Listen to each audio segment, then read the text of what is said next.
speaking of advertisements, as we were discussing privately, hello everybody. Hello.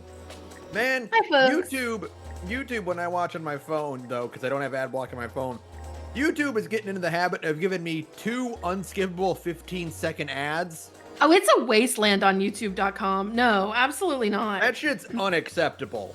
Sometimes when no I'm feeling good. lazy, and I don't want to like get my my laptop from the other room and I'm like working, I'll put YouTube on my iPad instead. No, I always go like, oh right, that's why I always use my laptop instead, because I can just use ad block. Because otherwise, literally constantly being served ads everywhere you turn, not just from YouTube, but also from the YouTubers. That's right. The cool Prex background is really cool, Saturn, for thank you. the stream. Yeah, Yeah. that looks really good. I've most of I admittedly, so as I've mostly just been focusing on streaming of the devil with the group, since I have enough stuff to do that it's like, oh, I don't want to do other solo streams or whatever, like beyond what I feel the urge to. But also part of that is because I have all these stream assets that are specific to the thing that is being played, and I'm just like, I don't want to have to keep switching these back and forth. Yeah. So I'll just leave them Understandable. for now. I'll just focus on Of the Devil for now, and then once we're done with this episode, then I'll maybe get back in the habit of streaming some quick looks and things of that nature. Yeah. Yeah, it's been pretty quiet on the updates front for me personally. Been working on horse game project, which I have mentioned to some of y'all. Bug actually posted something from that a little bit ago. Let me see if I can find it. Posted it publicly even. A little snippet from a horse-related thing. Horses. Not a horse. Horse. Not a horse, but something adjacent to the horses. Horses frighten me. I don't want to that think of YouTube anything channel. horse adjacent. That sounds terrifying. Yeah. I will post a link in the in the Twitch chat. I was telling the others before, my stomach is bothering me tonight. So we'll see if that interferes with our streaming at all. The pain comes and goes, but it seems to be temporary at least. Well, that's good. So we'll see how it goes, I guess. Yeah. I believe in you. Hold on. No, I'm okay.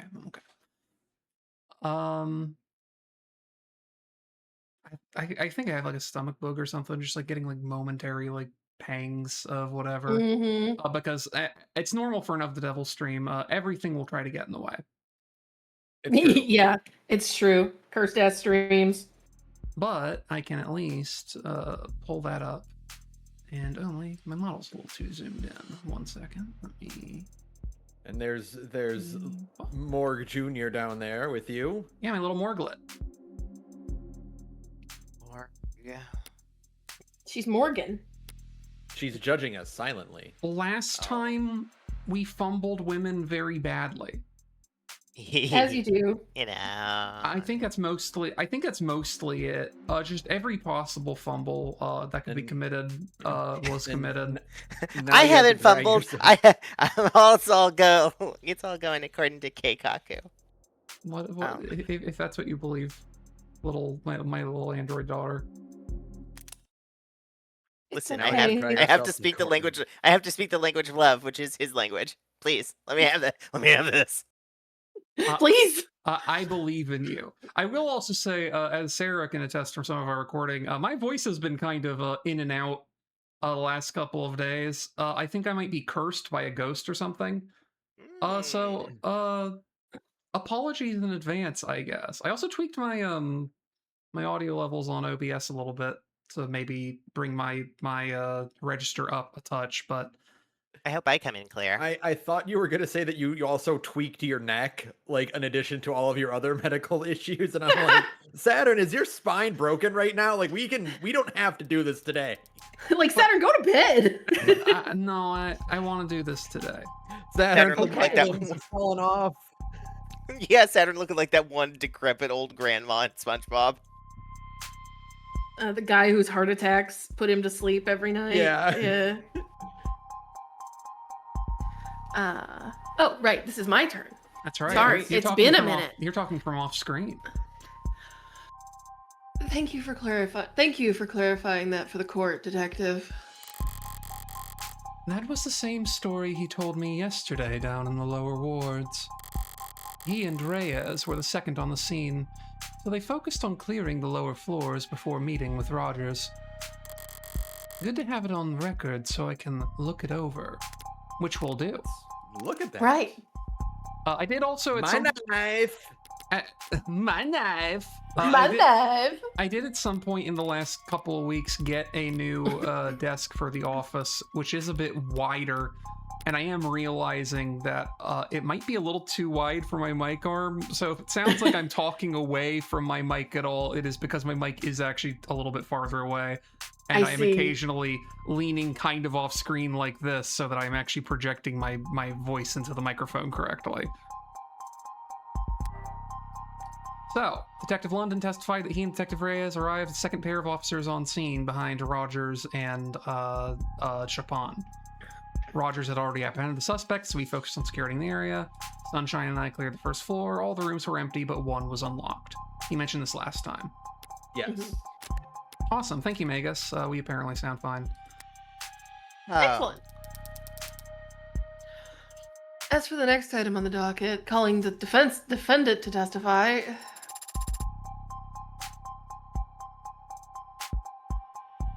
Seems like it's gonna be a nothing burger. Not entirely, Your Honor. My client waives his right to decline. Oh, that's juicy. Does he now?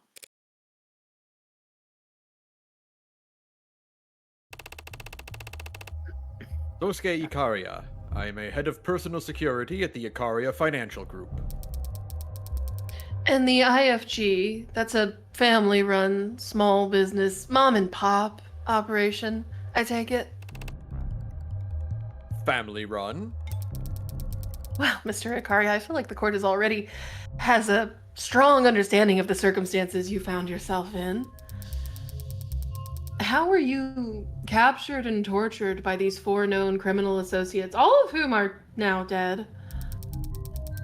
How you were found standing over the body of Officer Chopin? I suppose all anyone can ask is, what do you have to say for yourself? I did it. Was I not supposed to- I killed him. I killed him. Did I fuck up? Yeah. Death! I can only tell you what I remember. Even if that's mostly pain. How about after the pain? How did it end? The Oh pain no, never the pain ends. never ends. The hurting So goes life on is forever. Even after death, the pain persists. I woke up to the feeling of my blood drying on my skin. A familiar sensation for head of personnel security, I assume. Your Honor, the prosecution's being really snarky. Objection. Yeah, Yes, good actually. objection. Objection. I can answer. It was a novel experience. I pulled off my blindfold and felt like I'd stepped into the desert. White flaring in my eyes, heart thumping in my temple. But I realized that there's a gun in my waistband. The indicator showed it was spent. Didn't know what to make of it. Does this gun look familiar to you, Mr. Ikaria? Damn, those teeth and eyes on the side are kind of badass. Yes, that is the gun I have on my scout loadout in TF2. Yes, that's the same gun. Please, it's 2086. We might have TF3 by now. Oh no, No. It's still TF2. Don't worry. Overwatch 17 died, and TF2 is still running. Yeah. Let the record show that the witness has admitted to wielding the same Mag US used to kill 2 of the victims. Is this okay? I stumbled forward towards a door, and past it, the whole room seemed red. And after that, you don't remember?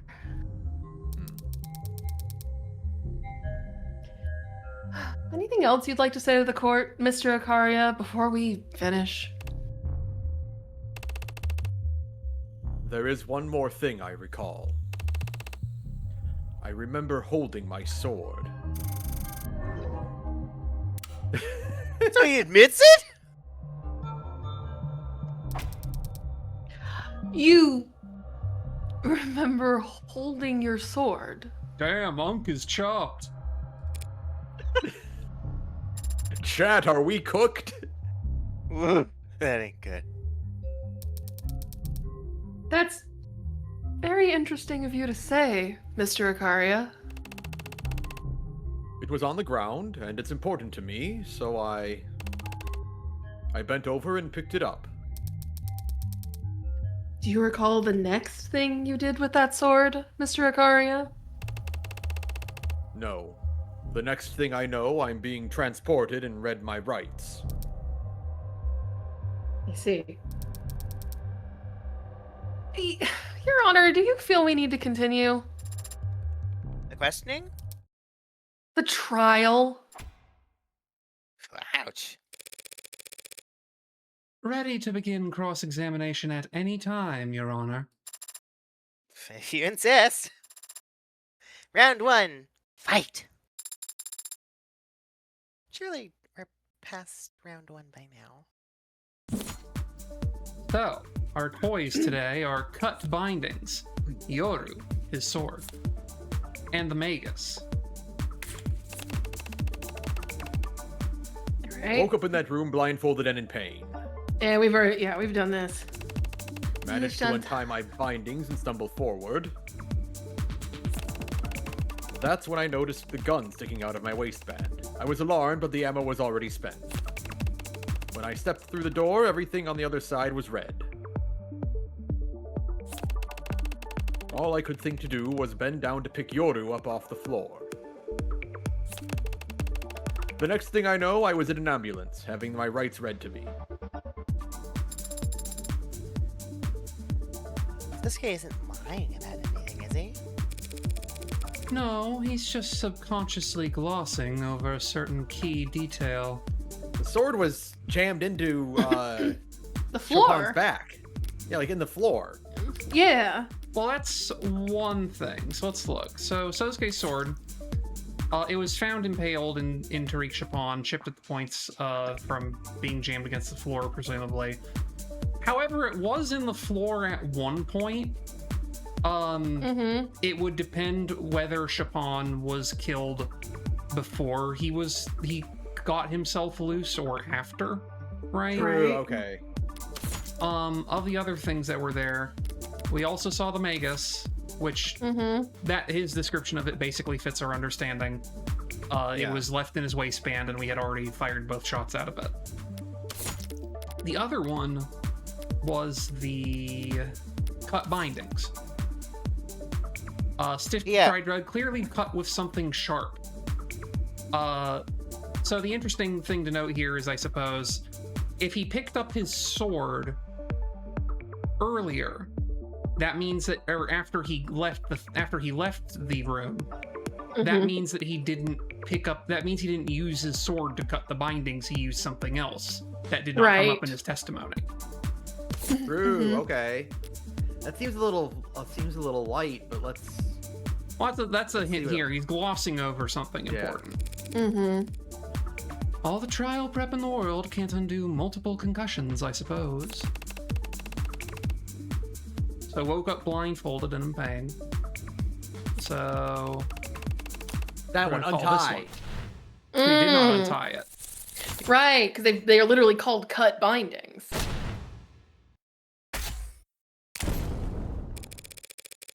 Sosuke couldn't have untied his way out of his bindings, not when they were very clearly cut by something sharp. Objecting to a statement from your own client now? Oh, I'm running a bit of a delay on my end with the stream. Yeah. Oh. What do you mean, Morgan? These pieces of cloth were recovered from the room where you were held, Sosuke, and they've very clearly been cut. You didn't struggle your way out, you cut your way out.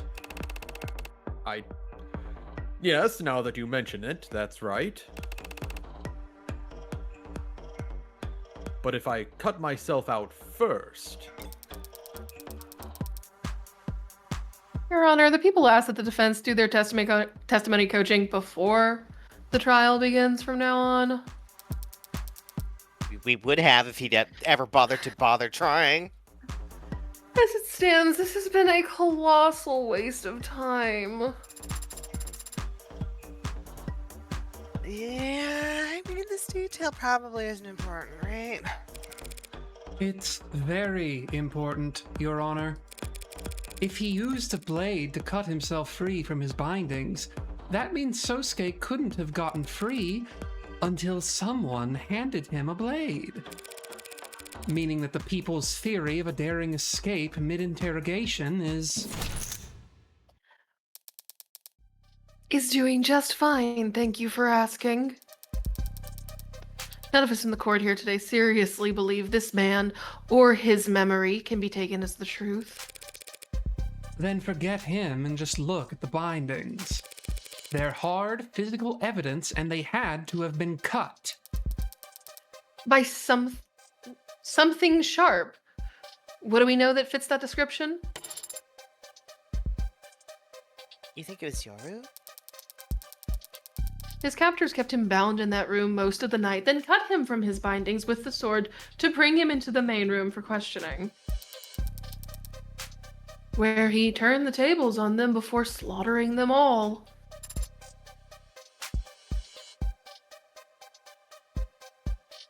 I think Discord ate that. I think Discord is dying in general, unfortunately. Oh, Yeah, are we've you been getting getting- like huge delay or something? Yeah, it's been kind of hiccupy. It's just, yeah. I mean, it's showing correctly for me, so I don't know. Because I Yeah, tapped back no, over I to mean- Discord and I can see it. It can just, I mean, fuck. It can just be that Discord is kind of... Listen, Let me try restarting the Discord stream. Okay. It could be our internet. I mean, it could be literally anything. Yeah. All right. Is that looking normal? Yeah, Yeah, right we'll now. Okay. We'll see. that's badass. Well, counselor, are we done here? Could the katana have been used to cut those bindings? Looking at the actual bindings themselves. So, we have it couldn't have been the sword, or it could have been the sword. It Y'all could have have been opinions. the sword. I mean, it could have. Like, realistically, sword. like, you could cut... But, like... The problem with this line of questioning is he points out later that he notices that Yoru's on the ground and picks it up outside of that room. She's arguing that ultimately He's lying. what he remembers and what he's testifying isn't trustworthy. Mm-hmm. I'm going to raise here, not because I remember whether raising here is the correct piece of evidence or not, but because we do have something that suggests that the sword wouldn't have been used to cut the bindings in the way that Emma is describing. Okay. Of course it wasn't the sword that cut those bindings. What do you mean? The problem lies with the DNA. Your Honor, if we could please draw the court's attention to the forensic analysis of the bindings. You'll notice... Your client's blood, obviously. Yes, obviously. But upon closer inspection, you'll also see that blood from Miller was found as well. Poncho guy? who was stabbed in the throat, as the court may recall. By your client's sword, as is no doubt still fresh in the jury's memory. Well, how can that be, Your Honor? What do you mean? Is it not sharp enough? What a piece of crock. How can Miller's blood have ended up on the bindings that kept my client from leaving the room in which he was held? Unless Miller was killed before my client was ever cut free. What? That's... Kind of a big deal. Isn't it? I thought so, at least. She's lying. That's not possible. A kilogram of steel can't possibly weigh as much as a kilogram of feathers. You thought wrong, counselor. It's true that the katana has blood from Miller's stabbing on it. And I'll admit that it's surprising to see his blood on your client's bindings. Miller's autopsy shows he had no wounds besides the fatal puncture in his neck. So the bindings on my client had to have been intact at the time Miller died. But those bindings didn't need to be cut before your client could kill him. What? If your client's wrists were left bound for questioning, he could have stolen the gun, killed Tanks Creek, then picked up his sword, as he just stated in his testimony, and set to work. You think my client was drugged and beaten before killing 4 men with his wrists bound? Hardly impossible for a man with his talents. And there's no other explanation for why he would have cut his bindings with a sword that, as you insist, must have already been used to kill Miller. No other explanation? Not even if he used something else to break out of confinement? So, there's something else he could have cut himself loose with. Wasn't there a knife? There's a broken entire bat. time? That's not sharp. Yeah, There's that's not good needles. That's piercing damage, not sharp damage. Mm-hmm. There's also this knife that we found My that, knife. that the court didn't My know knife. about. The court didn't know about this yesterday. True! Yeah. Very bold to enter your own knife into evidence. That's Morgan, baby. That's right, baby. What if my client had simply used this to break out? What the hell is that? Way overcooked from what I can tell. It's a murder weapon, Your Honor. One recovered from the scene of the crime. That knife. Yes, that's what I grasped when I first woke up. What? That's impossible. Yeah, what she said. There's nothing about a knife found seared to perfection in the Ark's data. Is it overcooked or seared to perfection? This knife was not found inside the building, Your Honor. I'd retrieved it from the alley immediately beside it. Your android did? Need her to submit video evidence of the entire afternoon to verify it, doubting Thomas? Don't get cute. That's not the android I'd have trouble taking at her word, counselor. What forensics have been performed on it? There are no fingerprints remaining, and the DNA present in the blood is too damaged to be of use. But I have identified at least 2 different blood typings. AB- and B-, Your Honor.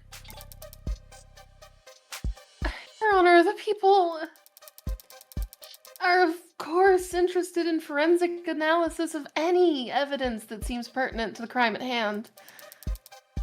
But this was retrieved from an alleyway dumpster. A soot-filled drum near an alleyway dumpster. From an alley in the lower wards. Without strong evidence linking it to the crime, I see no reason to entertain the idea that this is some kind of fourth murder weapon. third murder weapon. What? The bat was post-mortem. Point still stands. I like her confidently declaring that as a source of pride. Like, almost getting like a second within saying something incriminating before realizing, Yeah, like, yeah, no, it's yeah. okay, I can say that one, I can say that one.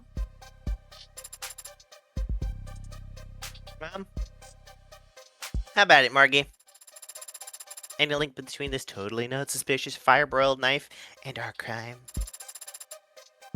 Or should we just throw it back in the garbage? Again, it was a soot-filled drum by the garbage. Of course I have more to go on than mere proximity, Your Honor. I have proof right here that this knife is what Sosuke used to cut himself free. So Ooh. this is For one, I was there. Wait, whoops, I didn't mean to say that. So let's look at our choices here. We have the cut bindings. It was cut with a sharp implement. We've kind of been going over this quite a bit. We have Yoru, Sosuke's katana, right handprints from on the handle, blood from Chippon, and Miller. We've gone over this. Here's an interesting one though. Sosuke's medical records. Arrested with numerous energies, cut on left hand finger, bruises and welts otherwise. Why? Yeah, we know from last time So it wouldn't have. that he couldn't. Yeah, go back to the knife real fast, Uh-huh. or to Yoru if you real fast. So, it doesn't have Sosuke's own blood on it. Right, and also he has a cut on his finger, which Yeah. wouldn't have been consistent with any of the injuries he'd have sustained either before or after the torture. Right. Yeah. Exactly. Also importantly, how would he get that cut on his finger? So we're gonna make an inference. Yeah. Mm-hmm. Just take another look at that. Your client's medical intake record? I'd like to still be drumming up sympathy, but if they're shirtless fellows in the file, I suppose I have a duty. Bisexual queen. She's just like me for real. There are. What? I did not remove my shirt for. If I may please direct the court's attention to one specific item. Slight laceration found on left hand. What do you mean slight? Like a paper cut? More like a cutting board accident. Neither paints a very gallant picture. I just wanted like a cool scar or something. But if he had a cut on his finger when he was first arrested. Then it must have been sustained around the time of his escape. Like when he was using a knife to cut himself out of bindings while blindfolded. Yeah, that makes sense. Even a master swordsman can nick himself on his blade every now and then. His katana. Was found with a lot of blood on it, yes, but none of his own. Aha, see? Aha! Adonai is correct. Yara was thoroughly tested and found to have blood residue matching Miller, Trey, and Officer Chapon. But not one drop of Sosuke's. Meanwhile, we have a knife right here, ready to be submitted into evidence and studied under every microscope the state can find. It just so happens to have Sosuke's exact blood type on the tip. AB negative? That blood type. Doesn't match anyone in this case's full file, except for Sosuke. Oh! Dun dun dun! What? I do blood type fortune telling. Of course she does. Do I have a hobby? Shoot me. It feels kismet that not a couple days ago we watched the part of York New Hunter x Hunter arc with the stolen Nen power that requires you to know your birthday and blood type to get a fortune reading. It's all Hunter x Hunter, all the way down. 2 shots, right to the base of my skull. Counselor Morgan, perhaps you might grace us all with your formal request. I call for this knife to be submitted into the record and forensically analyzed as quickly and thoroughly as possible. Because I believe it is the murder weapon that actually ended Miller's life. Knife to the neck. Would be much easier to pull off than using the very tip of a sword. I'd, hypothesize. Nice recovery. Perfect, Kimmy. Oh, In other words, then you're asking for the medical examiner to reevaluate whether this knife might be a better fit for the wound in Miller's neck. yeah. Did you just repeat what she said, but slightly rephrased? Don't Like get a cute with Metal me. Gear character. Metal Gear? I'm about to hit every single one of you for stealing my thunder. You're all going to jail. Jail, jail, jail, jail, and jail. A conversational tactic to surpass Metal Gear. It's worth repeating, Your Honor. Because the people understand the full weight of what this knife implies. You can overturn this entire case in an instant, depending on what Sato finds. Emma's repeating what I said because she's stunned. I just flashed her my hand, and it was one card away from a full house. The people have no objections, Your Honor. This trial requires that we fully examine this new piece of evidence. Cool. So does somebody have her number? And like, what kind of restaurants she likes to eat at, and what nights of the week she's usually Saturn. free. And Saturn, is she into like really tall robot girls? I'm about to say. I'm pretty sure she's gonna say that. Stop stealing my thunder. Is there a group chat room for everyone who works for the government, or? Dr. Sato is already on her way. So there is a group chat, and I'm not in it. I see. She'll begin the examination as soon as she arrives. Guess we just slack off till she's done then.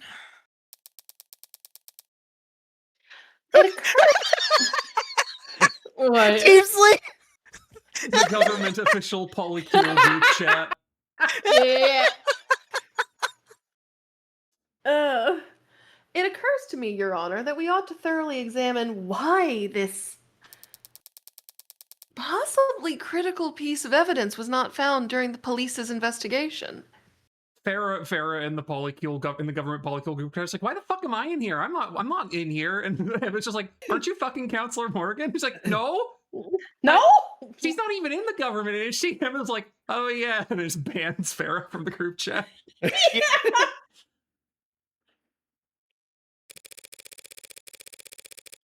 The investigation and preservation of this crime scene was a joint effort between the police and Cyanus Security.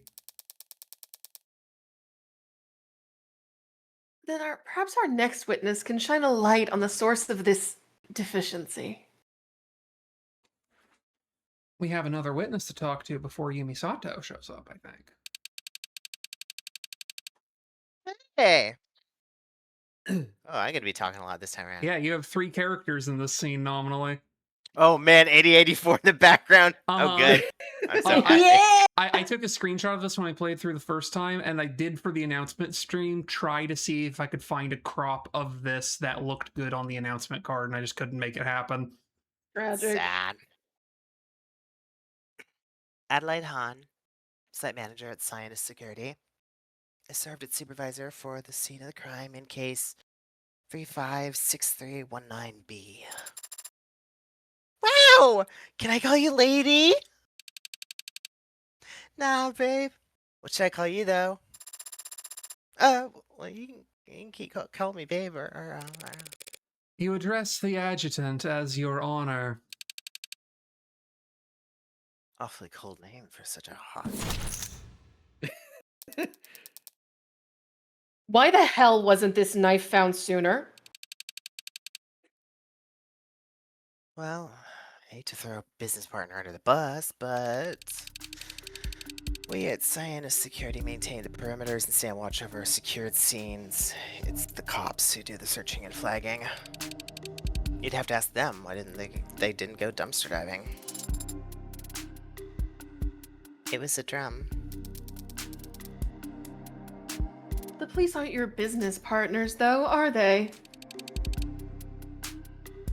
I don't understand the question, Your Highness. Cyanus Security is a cell corporation owned by FIC Holdings, an offshore rebranding, an effective pseudonym for Chem Acquisitions. AKA the heart of the criminal organization operating in the lower wards that is commonly referred to as the Blue Blood Mafia. That purple term for cell corporations is, I think, basically what she described here of a company that is a part of the holdings of a criminal enterprise. Okay. If you say so. Sounds like it's above my pay grade. Permission to treat the witness as hostile. Can I get popcorn first? Do you know why the state cooperates with the Blue Bloods to this degree?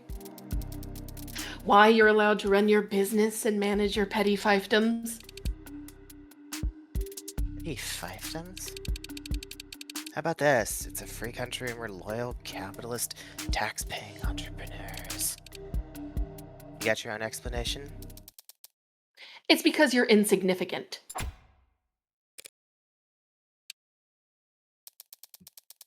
Neither you nor your organization are on trial here today. That's not a favor, and it's not a show of respect. It's just reality. The state is slow to shift its priorities. You aren't the focus of this investigation. But if you impede this trial's progress by dodging questions and playing stupid, you'll find that the state shifts its attention to your neck very fast. Emma, you're exceedingly hostile about this situation. Han hasn't really said much to warrant this. Emma's t-shirt that says "I love the state monopoly on violence" is making people ask her a lot of questions about her Questions shirt that are answered by the shirt. t-shirt. Yeah.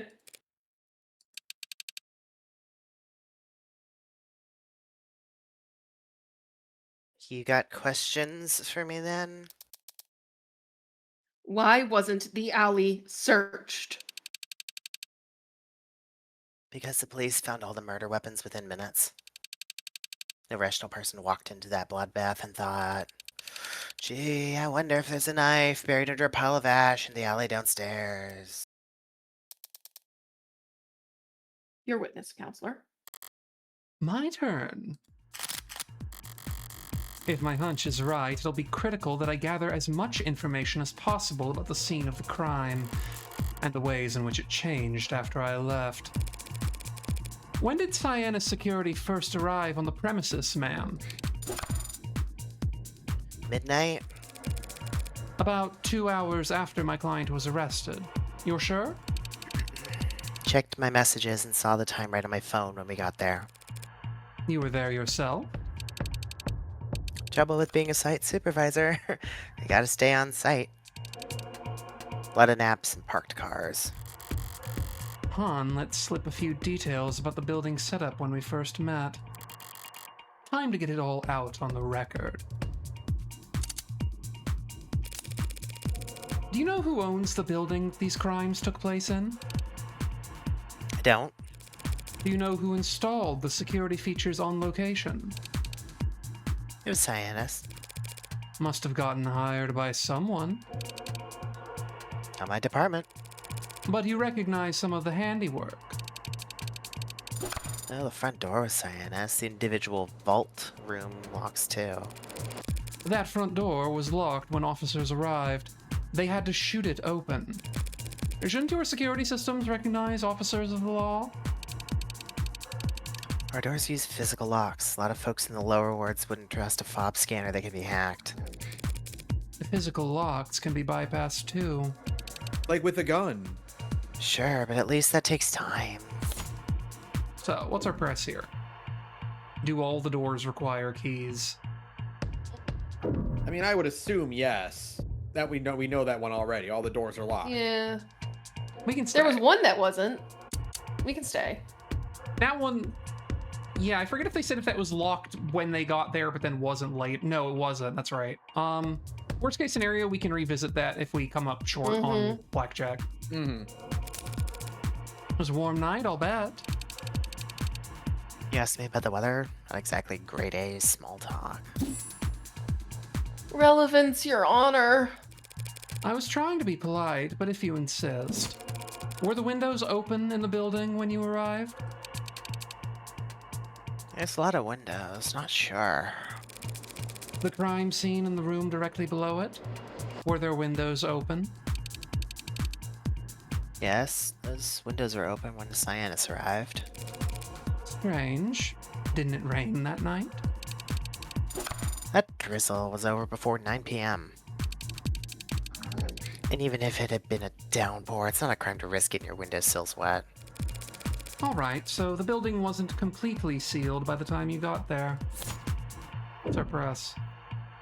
Why was the building soundproof? That would be interesting to know, but I don't know if it's important. We can stay. We can revisit it if we need to, if we think the need arrives. That knife was found in the alley only yesterday, even though the police should have searched there. Yep. Seems like not everyone did their job. Did you do yours? Was the alley monitored around the clock? It was. Any disturbances to the scene in the alley? No, none. Could this knife have been planted there? That seems like it would be bringing doubt on our own case. But Yeah. I'm not sure. Let's stay for now. Okay. So My biggest thing is the doors, because we do have mention that one door was unlocked, right? Of all of the evidence we're playing with today. Yeah, that's so true. let's- Let's go ahead and do that one. Let's do this one. Do all the doors require keys? Is there any way to unlock that front door without its key? You could use a spare, right? Is there any way to lock that front door without its key? Yeah, but the technique's real complicated. You walk out and let it shut behind you. That door is designed to lock Sorry. behind you automatically? It's a selling point for a building designed to be secure. Thank you. That was a very enlightening conversation. But it raises just one question. Whoever could have gotten inside the building before Chapon and Rogers? By the way, Blackjack, Nice. What the fuck are you talking about, Craig? What the hell are you talking about? hold on. Do we still have, Do we still have dodgeball? No, we don't. It's locked. No! Okay, we have a different dodgeball. Yeah, we have to. That works. It's a metal dodgeball until we actually refactor our soundboard. our soundboard Yeah. slots.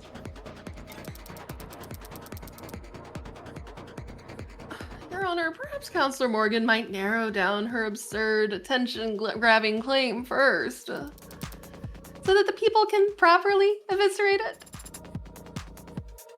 Yeah, what she said. Someone got into the building before Chapon and Rogers did. That's become obvious. What are you talking about? The only way into that building was through the front door. Chapon had to shoot it down. Are you suggesting that he didn't even try turning the handle first? So our raise is the front door wasn't locked, and our stay is the front door was locked.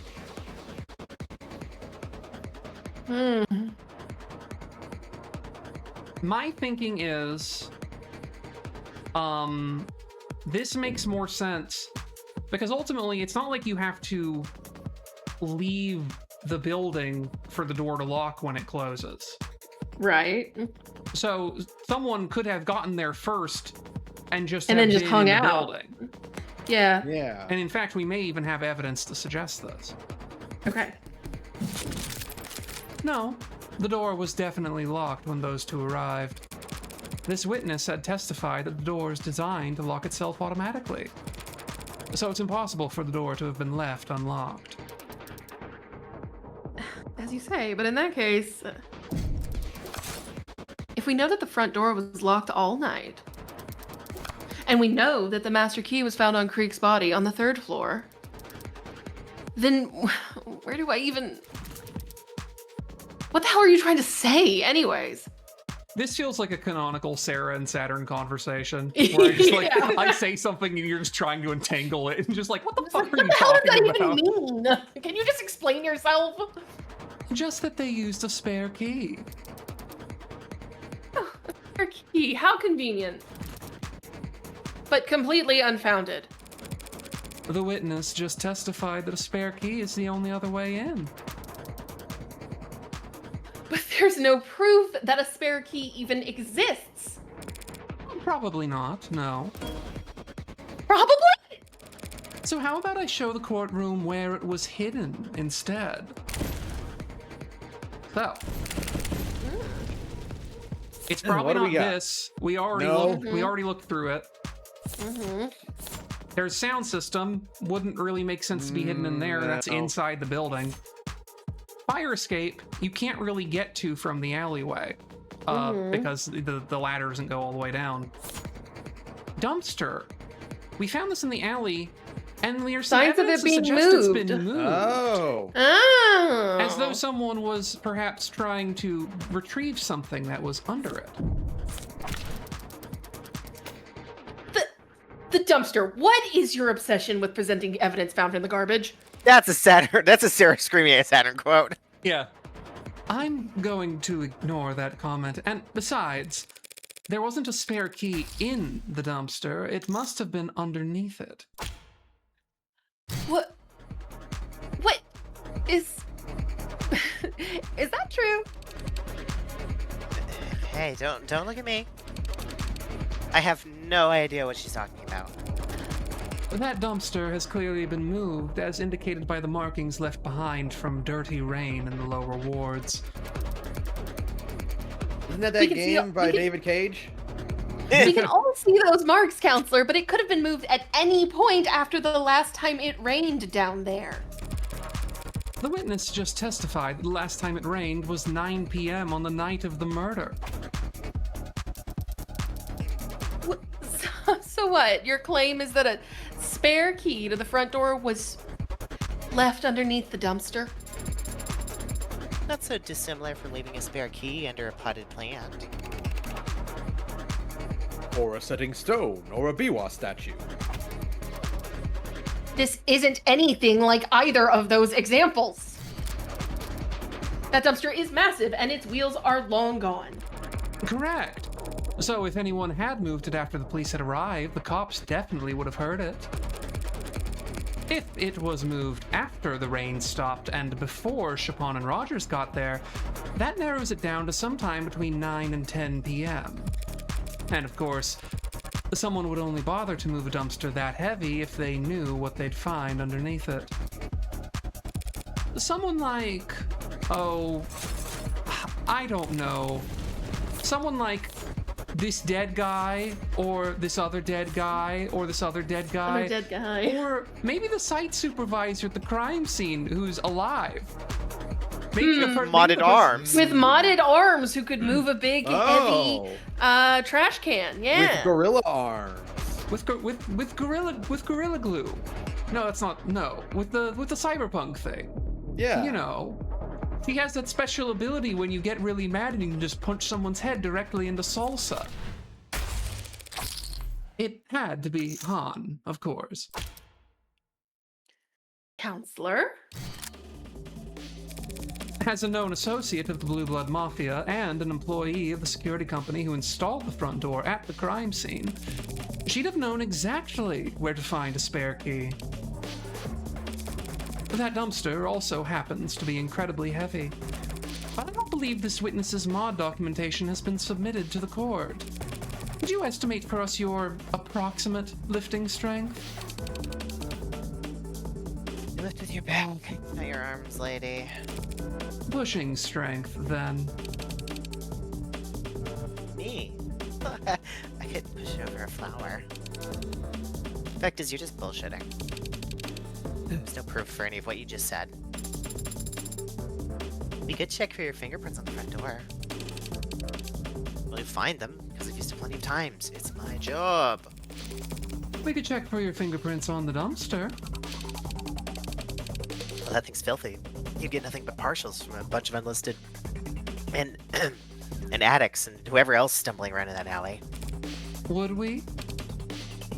I don't know. But after you do, I might just recall how I nearly puked when I saw that crime scene. And how I might have stepped out into that alley to catch my breath. Would you believe I rested my hands on that dumpster then? This line of questioning is unproductive, Your Honor. Counselor Morgan cannot substantiate her theory because the fact is, there's nothing strange about Han's prints being on any centimeter of that building. Not when she spent nearly 2 full days patrolling it. True. Fingerprints won't be enough. I need something more impactful. And I've got just the thing. What? Han was there that night.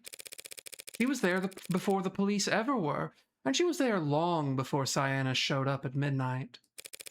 And I can prove it right now. How?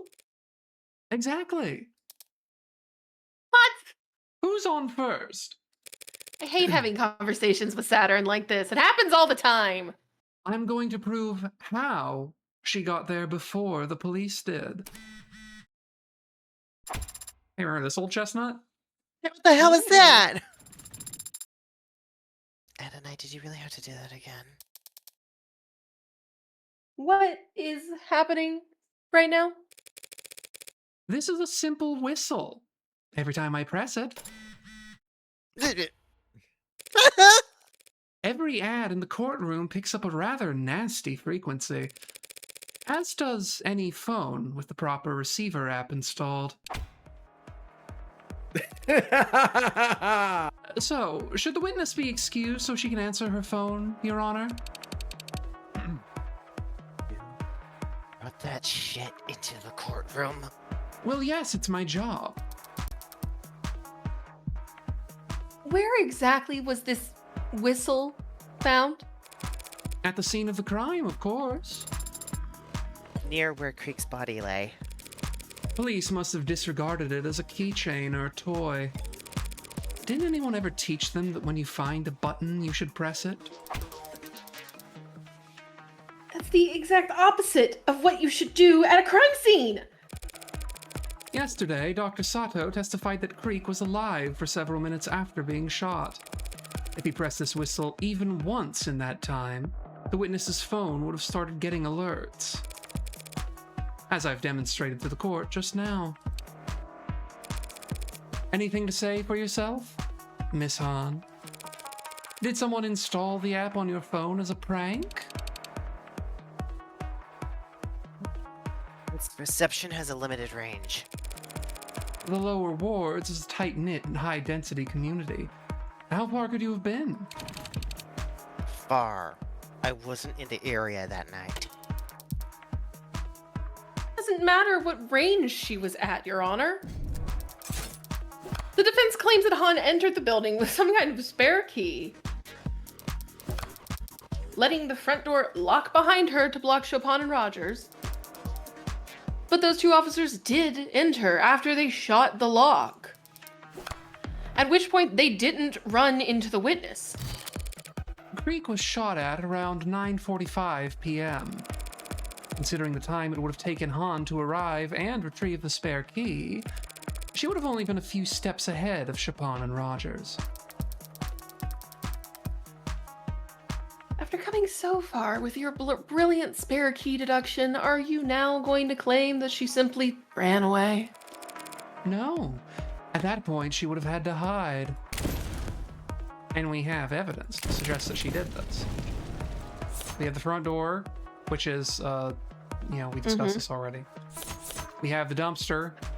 She didn't hide in the dumpster. No. We have this one, But- though. Yep. There was a vault that was Yeah. left unlocked. Yeah, this is what I've been talking about. There's been one unlocked door this Yeah. whole time. Since they didn't see her, logically, we must conclude that she hid on one of the rooms on that floor. That is logical, but also entirely conjecture. Not this time. Detective London's testimony established the possibility. Remember what the good Detective London testified earlier? Cheers. Had already apprehended the suspect, so we focused on securing the area. Could I get that? Because it's a recording in, like, sort of a southern accent. Like a little bit of cowboy voice. Rogers had already apprehended the suspect, so we focused on securing the area. Thank you. Is that what you think I sound like? Yeah, London and the gallery just like, I don't sound like that. Sarah's like, it's a recording, but it's still going through my vocal cords, so sorry. Sunshine and I cleared the first floor. All the rooms were empty, but one was unlocked. Can you teach me how to speak brackets out loud later? The two police detectives have sworn that one vault on the first floor was found unlocked. Unlocked, perhaps, by a spare master key?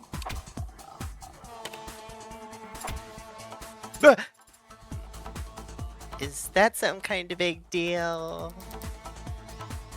Your Honor, what Counselor Morgan is proposing would put the witness behind Officers Chopin and Rogers as they proceeded upstairs.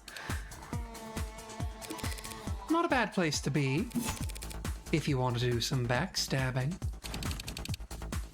Oh, you've got to be shitting me. That's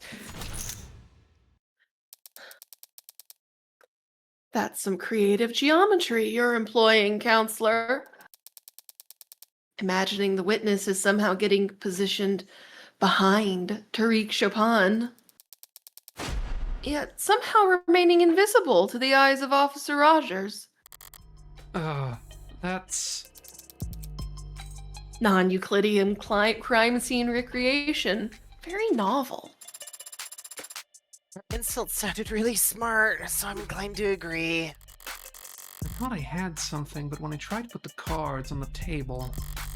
How could Han have gotten behind Chopin on the third floor? Was Rogers distracted at the window, maybe? Or... Wrong question. I'm getting ahead of myself trying to work backwards at this point. I shouldn't ask what Han could have done to get in a position where she'd be able to kill Chopin. I should first ask what Han would have done to serve her own interests. Your Honor, there's some testimony I'd like the court to hear once more.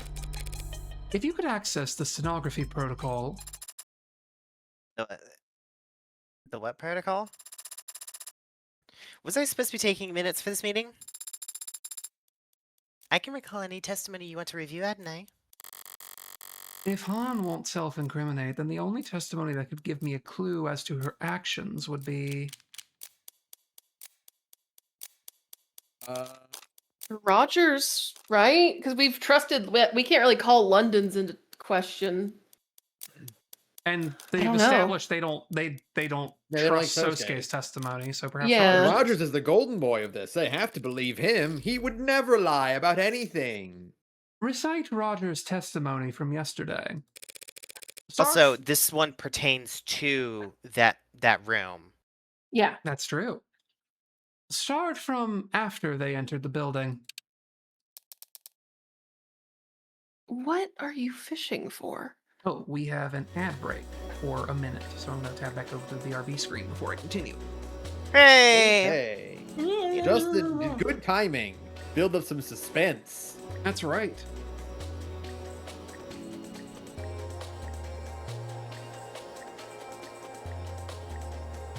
I feel like we're cruising through this case, but I mean, like, I have no idea how much longer we have to go.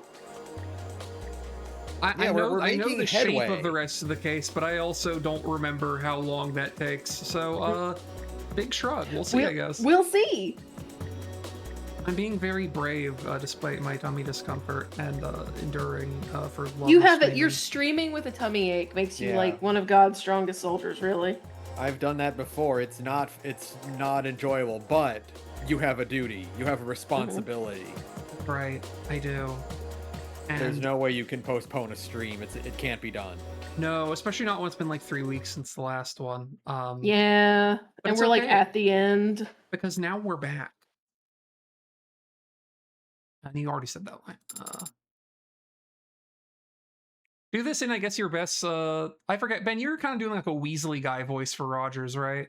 Yeah, I was doing not quite like I was trying to channel like a little bit of like Jack Quaid a little bit because his name's Huey.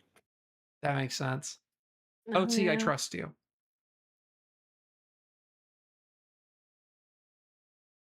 Hello, I've returned. Oh, hi. You have to do your impression of Officer Rogers for this one. Oh no. Hold on. I gotta get into one of Ben's voices, but I gotta deliberately pick the wrong one. We heard a loud slam. Chapon gets all deadly serious and insists I stay, and he goes ahead. I like this one because Huey's voice is definitely not that extreme, but it does sound like Ben's fucking Ace Attorney police officer voice. That was the point, yeah. Which is perfect. Yeah. That's it. The sound Rogers heard from the alley, the one that made Chapon want to form a pincer. That must have been when Han... Moved the dumpster. Wait, no. She did that way before. Never mind. That would have been landed on the dumpster. Or disposed of the knife. It had to have been one of the two. The sound the officers heard was that of someone fleeing the scene. Out the window, down the fire escape, and onto the dumpster. Yeah. It's a bit of a drop. Even a dainty suspect would make quite the racket using dumpster lid to break their Oh. fall. I'm sorry, but I'm calling you a big girl. You just have to learn to embrace it. Many people, including myself, consider that a charm point. Listen, girl, I know what I'm about. And I know what girls who are into me are about. Your Honor, if we have to entertain this thread of conjecture, might we at least ask for some proof that it ends somewhere impactful? I hear ya. Counselor Morgan. Take this one seriously. You're telling me that? What exactly are you accusing this witness of? Are you prepared to accuse Han of having murdered Tariq Chapon? Temperature boy. check. Do you think that we have evidence that suggests that Han is the one who killed him? No, I feel like No, we don't. not at all. I'm No, inclined to agree. I'm biased because I think it was Huey. Well, we'll stay our Yeah. view. Yeah. If my theory's right, then it was the sound of Han fleeing the scene that caused the cops to split up. In other words, at the time she left, Chapon was still alive. No. She's been uncooperative and has lied on this witness stand, but she didn't kill anyone. Oh, that was anticlimactic. I mean, perjury? Who even cares? You should really care. I mean, there's no judge that actually cares about perjury. No. Perhaps now, Your Honor, the court can get back on track and bring this witness's testimony to a close. And considering the fact that she may very well have perjured herself, I think it might be a better use of the court's time if we cleared the room for the remainder of the witness's testimony. No objections, Your Honor. Okie dokie. Bailiffs, clear the gallery and remove the defendant to a holding room. Sit down. They're forcing us that's out? okay. What the hell? Hey, tag along, would you? With Sosuke? Can't let someone with a concussion fall asleep, right? I am certainly not still concussed at this point. See? He's delirious. Trust me. Very well, Adonai. If this means some alone time with Sasuke. Twist my arm, why don't you, Adonai? Good luck. Sosuke, are you feeling sore? I have this 1 liter jar of Tiger Balm I can rub all over your sore muscles. Your My big, dainty, strong hands. over your big, strong muscles.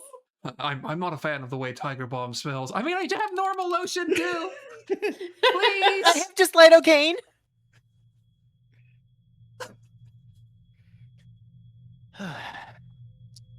Place empties out faster than I thought.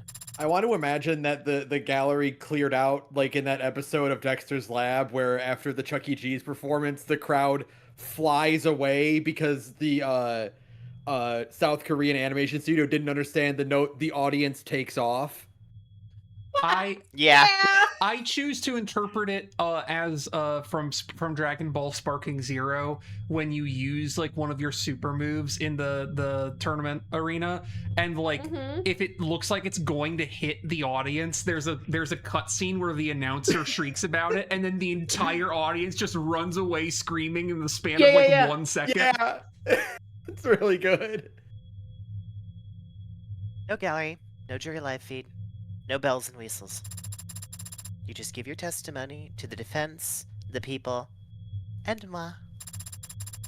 Then, when you're done, I get to watch them argue over whether or not I should add it to the record. So, you think I got something contentious to say? Sorry, but it's just gonna be more the cold shoulder. What I think is that you're scared. The hell? Of what? Who? You? An audience. What, the pigs? You think I give a shit about what any of them thinks, says, does? Even if any one of them might leak what you say back to the old guard? What's an old guard? The ruling faction among the Blue Bloods who use young bloods like this witness as their cannon fodder. Where'd you learn all that?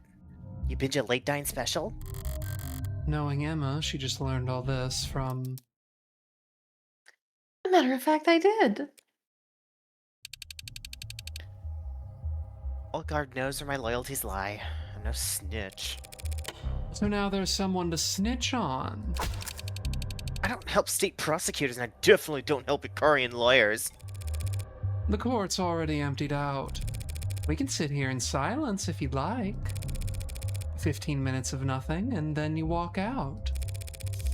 But when you do, someone's gonna make some assumptions about what went on in here. Telling me I'm screwed if I do, screwed if I don't, ain't exactly got me feeling... Sosuke didn't kill Creek. Maybe you don't care if an Ikarian dog goes down for a crime he didn't commit. But how do you feel about the person who did put that hole in Creek's chest toasting to the news of the verdict? Screw this. 9:47 p.m., night of the murders. I got the alarm on my phone. I knew it was Creek, because the whistles all have specific frequencies. You gotta set them into your device if you want to listen for them. Creek had nerves like ice. Strong bluffer. Good at poker. Wouldn't press that button unless he absolutely had to.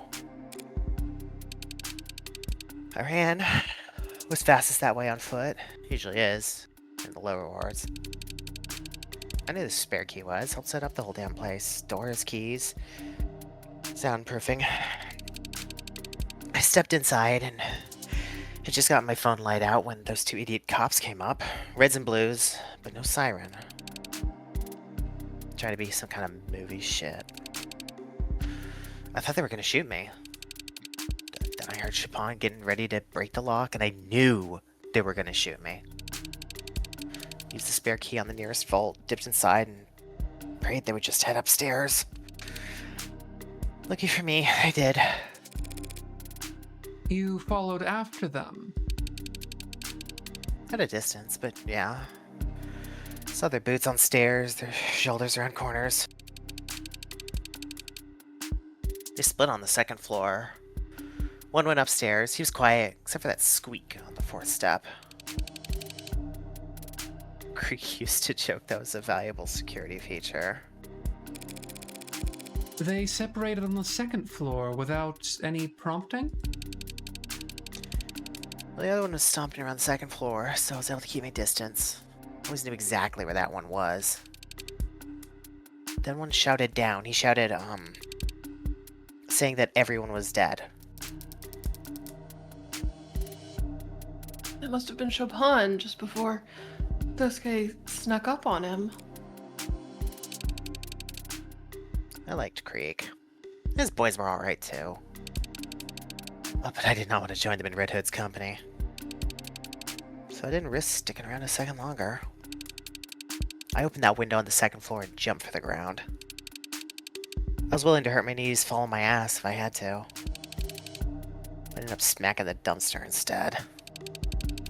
Guy on the second floor shouted after me, "They were in the alley!"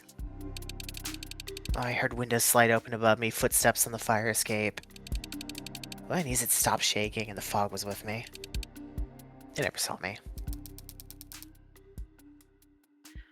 You're saying you never even set foot on the third floor? Not until I came back hours later as a Cyanus rep. Nah. Where's the spare key now?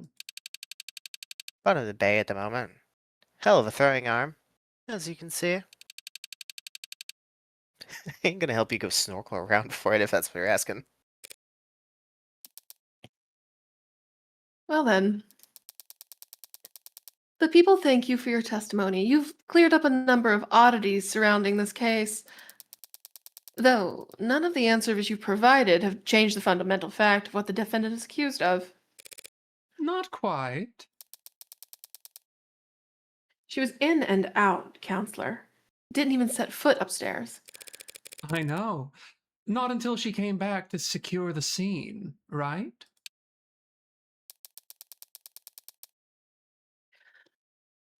Out with it, counselor. There's no need for theatrics without the jury or gallery here. I love AD just biting her nail. She knows what's coming. I'm still here. The theatrics were working on her. I'm part of the theatric- peanut gallery.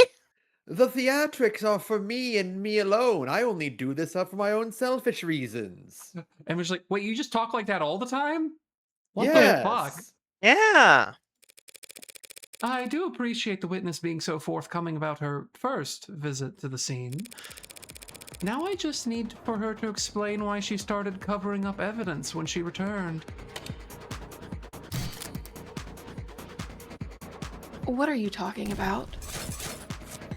Evidence that she was covering up. Well, we have these Oh, red ink the- documents that were in the third floor.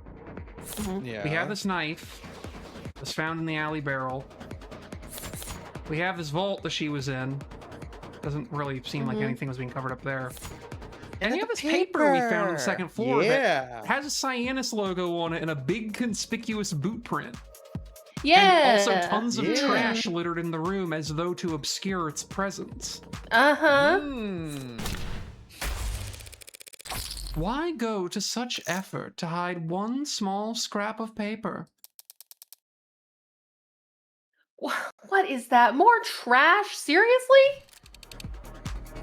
That's exactly what it is. Trash. Garbage. Some idiot knocked over a trash can on the second floor. It's a big building. Stuff happens. Still don't want the answer? That's okay. I will. You covered up that scrap of paper because it implicates you as an accomplice. Didn't see that coming. Because it's nonsensical, Your Honor. Counselor, you just got done explaining how Han and Chopin, or how Han arrived after the pod was killed and left before Chopin died. Not an accomplice to murder. Just the mafia equivalent of leaking government secrets. even though the papers were almost entirely illegible.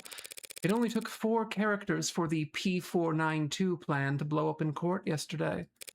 Years of blue blood planning all down the drain because Creek was reading something he shouldn't have when he died. But if he shouldn't have had it in the first place, one has to wonder where he might have gotten it.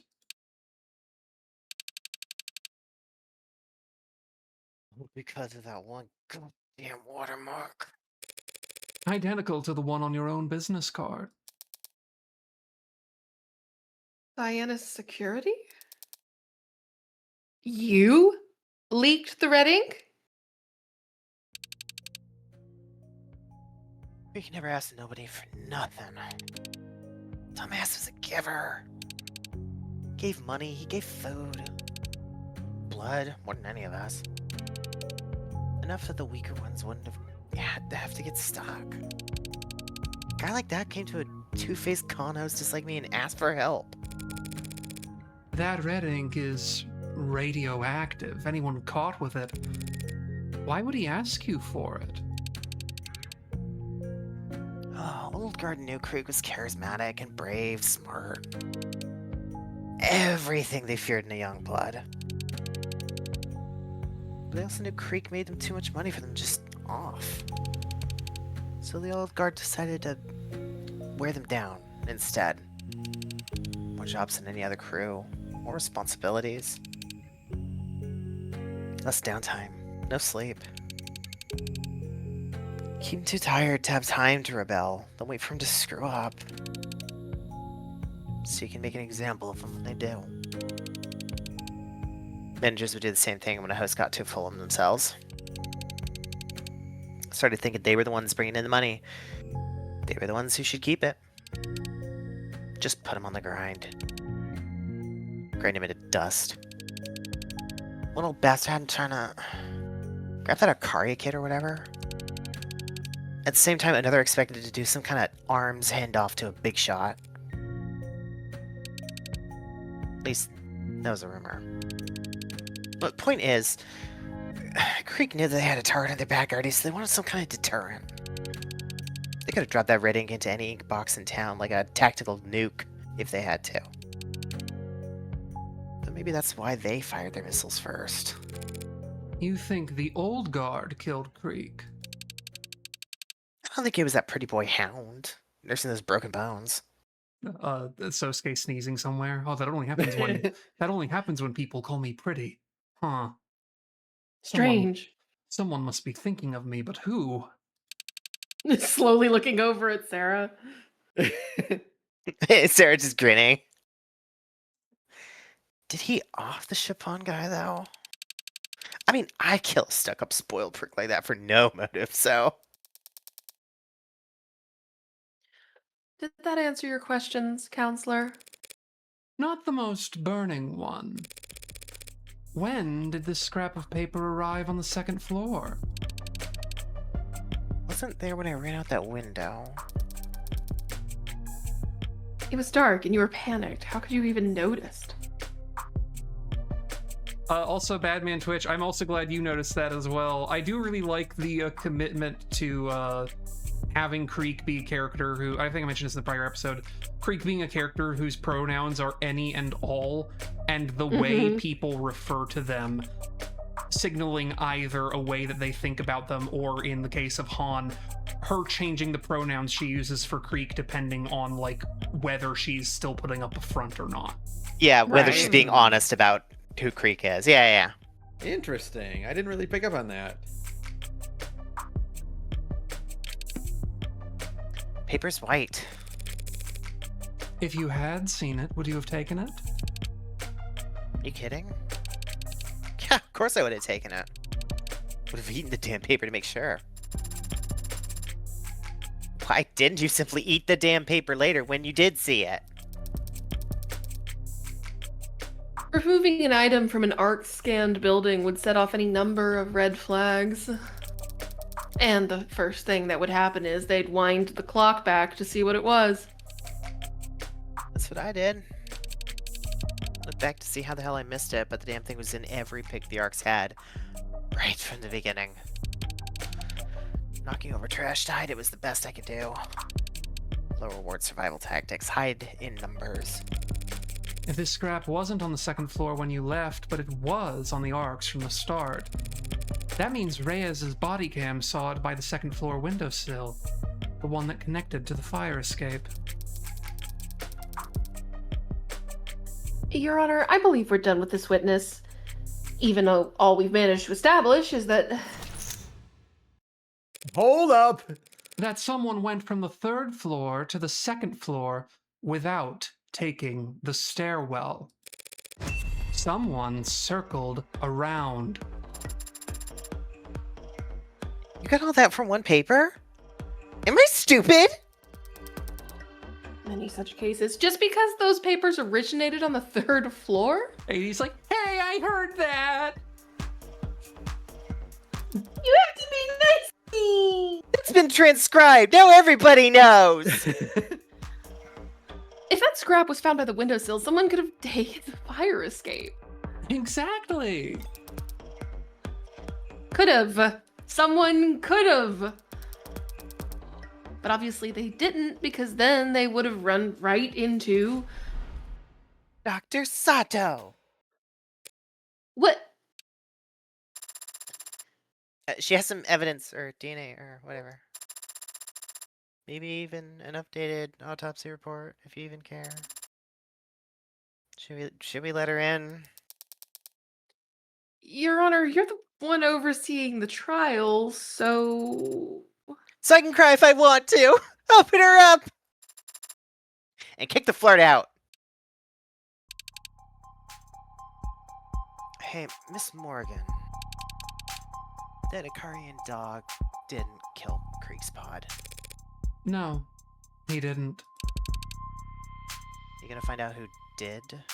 I don't know, maybe. It's a Wouldn't that mystery! Wouldn't that be funny if I did? Not your job, huh? Guess I deserve that. Finding Creek's killer is not technically my job either, Han. But if they're brought before me, I can promise I won't hold anything back. You promise? You promise? You promise? You promise? Why are you getting so excited over there? Calm down. What are you saying? Never mind. Appreciate the sentiment. I wish these two would stop fucking with their words in front of me. I'm so sick of it. I'm not gonna really hold my breath. annoying. I'm just like, all these beautiful women, none of them will have sex with me, despite, you know, gestures itself. Yeah. And I won't tell any of the other Youngbloods to hold theirs.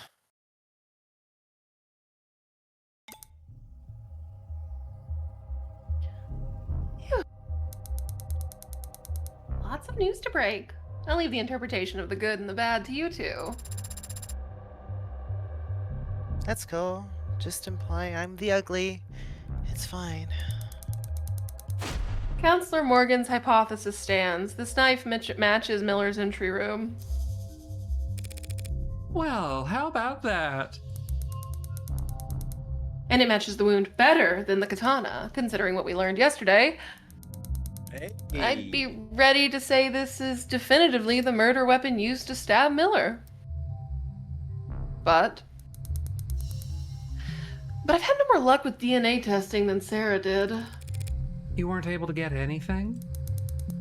Nothing in the range of admissibility.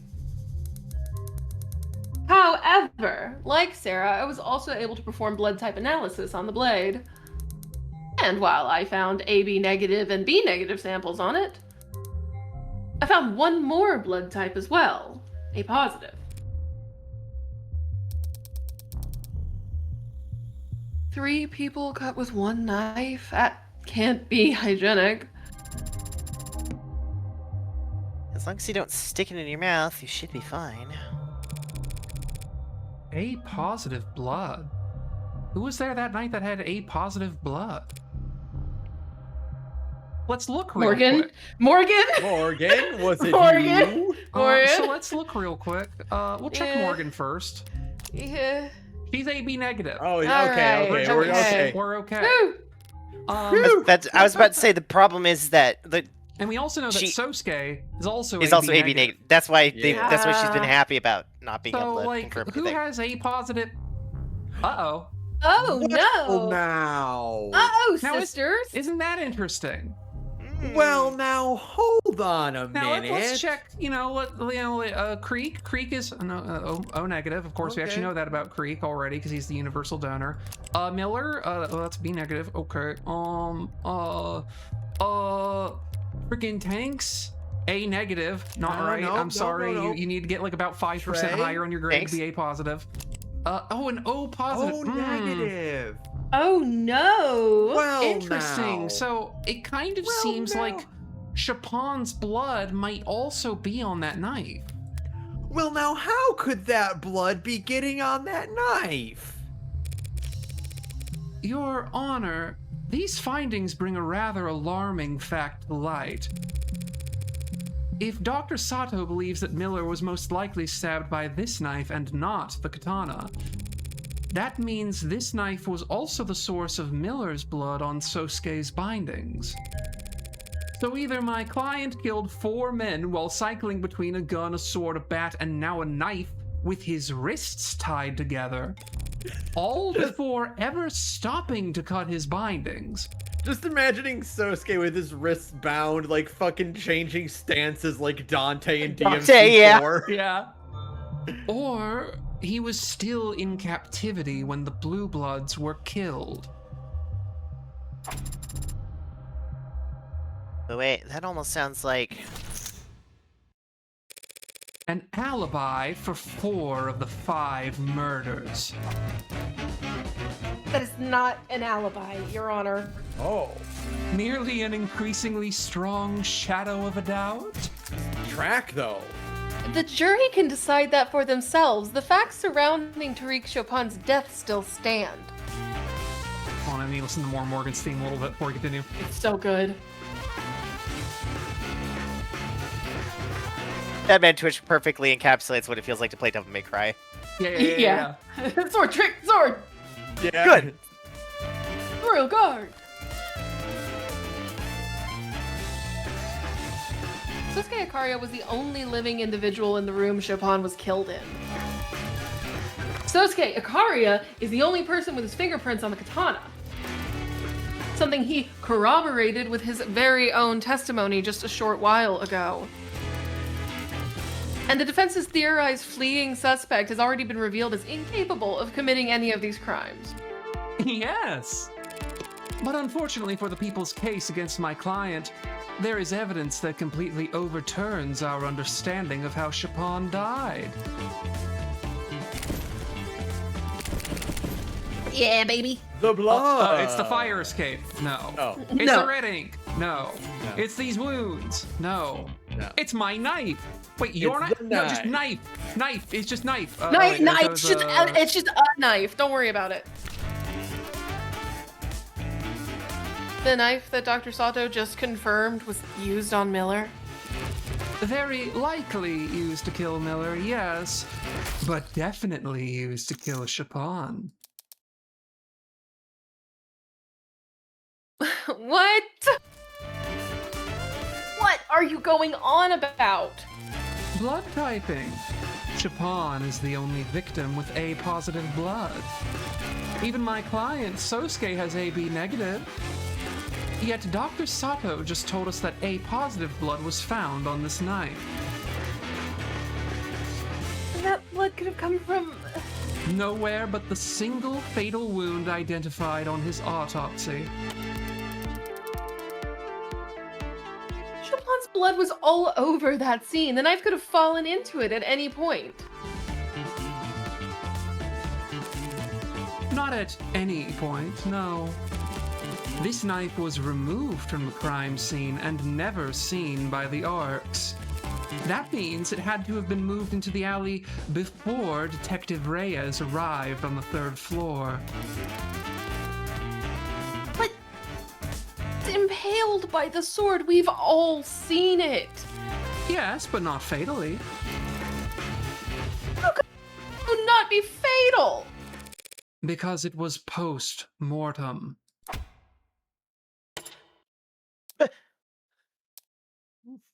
Uh, you're basing this on the blood? Usually closely follows the stabbing, yeah.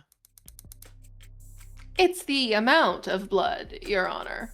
An impalement doesn't leave that much blood at the scene because the weapon acts as a stopper. I assumed the amount of blood at the scene was the result of the sword being jostled afterwards because the wound had been aggravated.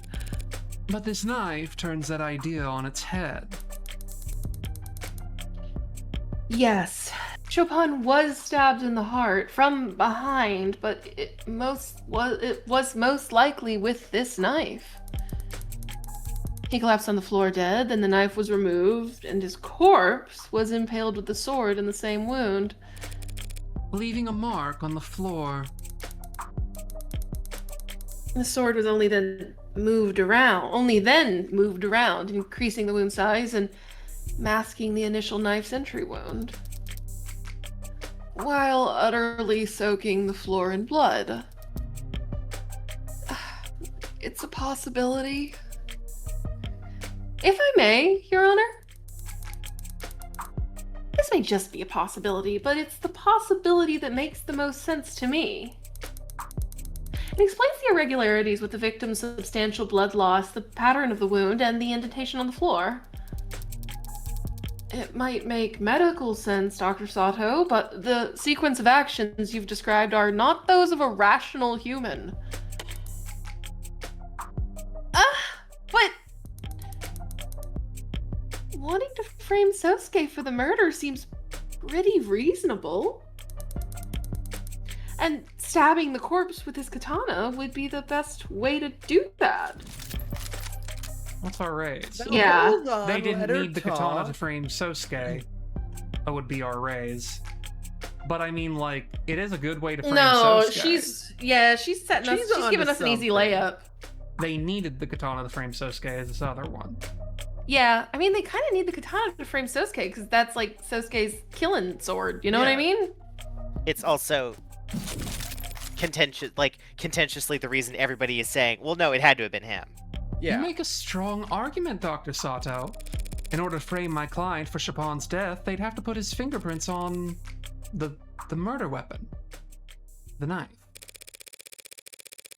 They wouldn't need to stab the corpse with Sosuke's katana. They could have just put the knife in his hands. Oh. Chopping up the murder weapon and disposing of the knife is 2 to 4 times as much work.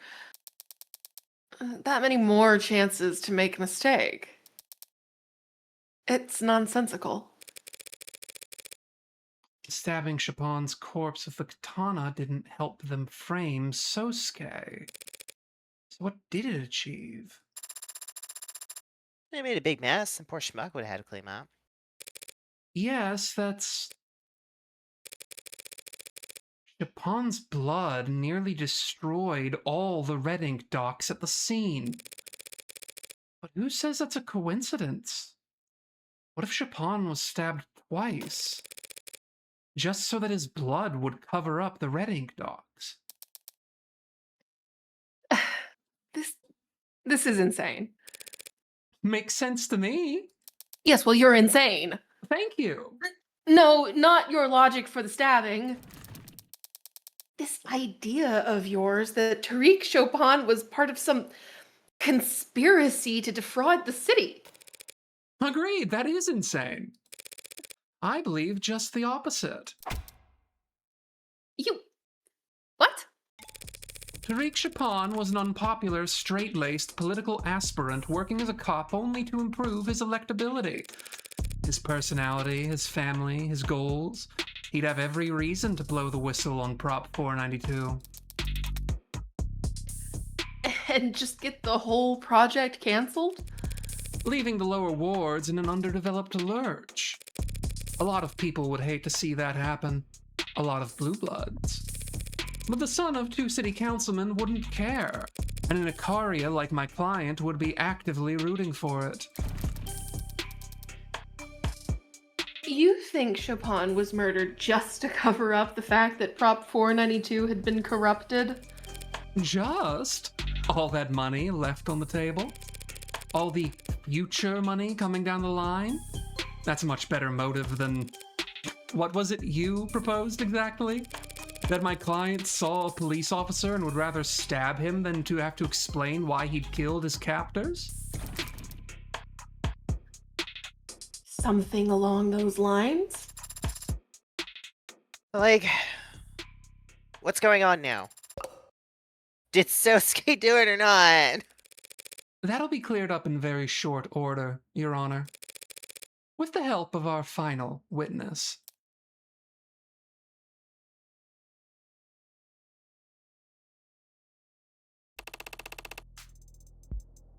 So Yoru wasn't even really used to frame me.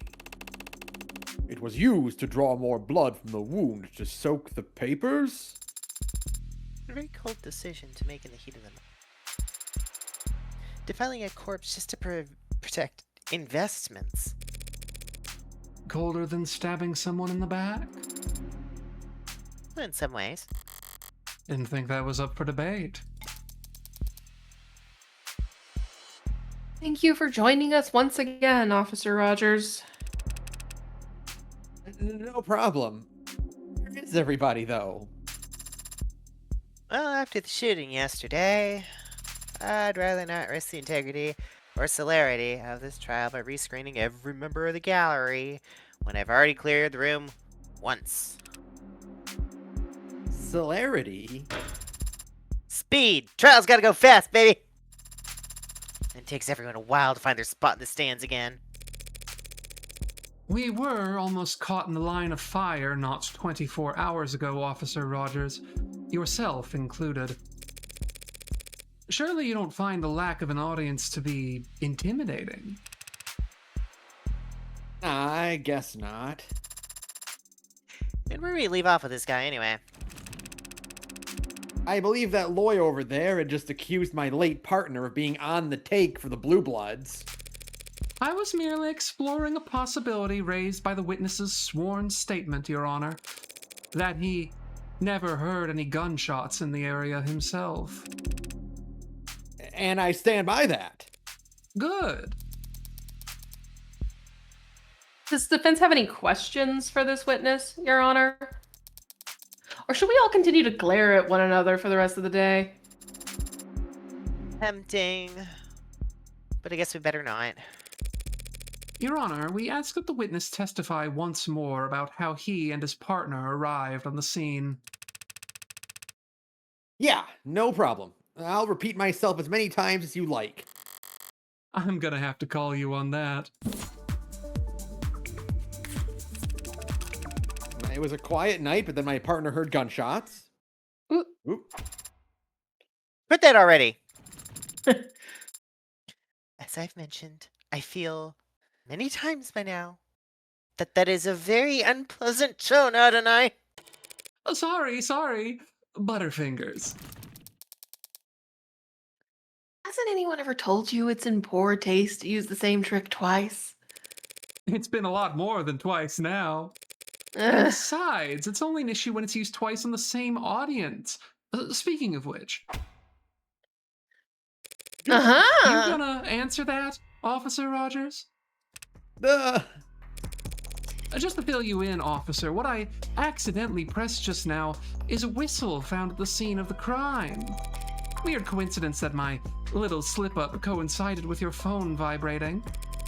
Can you read us the notification you received just now? Or should the court computer simply force open all your devices and splatter your data across the walls? Officer Rogers, you have a so-called receiver application installed on that device, do you not? Yes, I do. Is that in line with department guidelines on use of third-party software on state-provided devices? It's not breaking any regulations. Doesn't need to earn you any demerits to make you look guilty as sin. You and your partner, that is. Did Japan also have this app installed? We can go check. If having that app on your phone makes you guilty of something. You'd have to arrest half the cops patrolling the lower wards. What do you mean? It's common knowledge that orcas use unconventional tactics to talk to one another. Flags on buildings, clothes left on lines, smoke signals, probably even messenger pigeons. Here. Oh, don't scare me like that. He hates birds. Oh, and you've got to figure this statuesque every pigeon is a disaster waiting to happen. That's Do fair. they even let you out of this courtroom, 80? Yeah, 80, have you ever even seen the sun? Anyway, whistles like that one aren't uncommon. With Gotta my poop on me, pale I'm so skin, you tall. think I've seen the sun? Yeah. So is it common for members of the police department to try to listen in on the chatter of groups like the Blue Blood Mafia? The lower wards aren't a place a cop walks into without every weapon they can carry.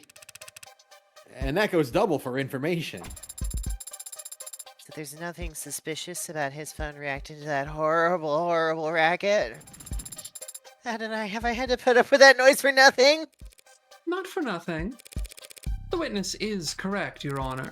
There's nothing suspicious about having a receiver installed on any of your devices, even if you aren't a cop. What's incriminating is the fact that Officer Rogers' device responded to the specific frequency of this whistle. Good. Sorry, officer. A little blue birdie already told the court that you need to input a frequency in order to get alerts for it. Yeah, I know that. So does the whole force, in fact. What?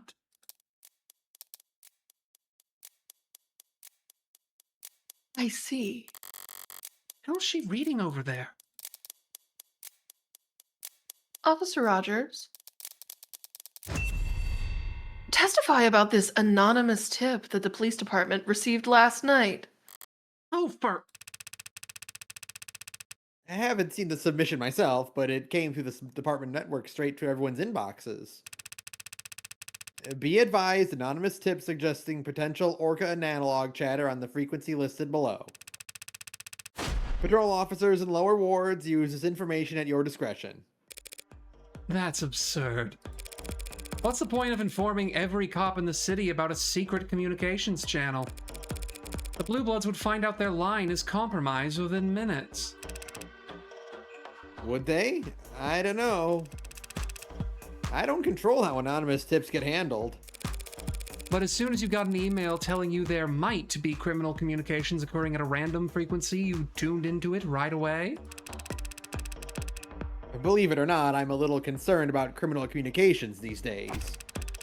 Having seen my partner murdered by an orca right in front of me. Barely 24 hours before nearly getting shot myself. Back up. You saw the moment of your partner's death? That's news to the court. You know what I mean.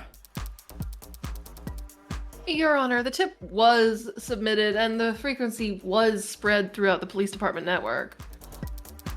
Likely because the Blue Bloods believed it to be compromised, having already been used at the scene where 4 of their members died. Officer Rogers may have the receiver app on his phone. But so do many other police officers in this city. The app doesn't provide timestamps of when frequencies are added. So there's no proof of when his phone first started listening for the frequency. Neither he nor his partner were members of the Organized Crimes Unit.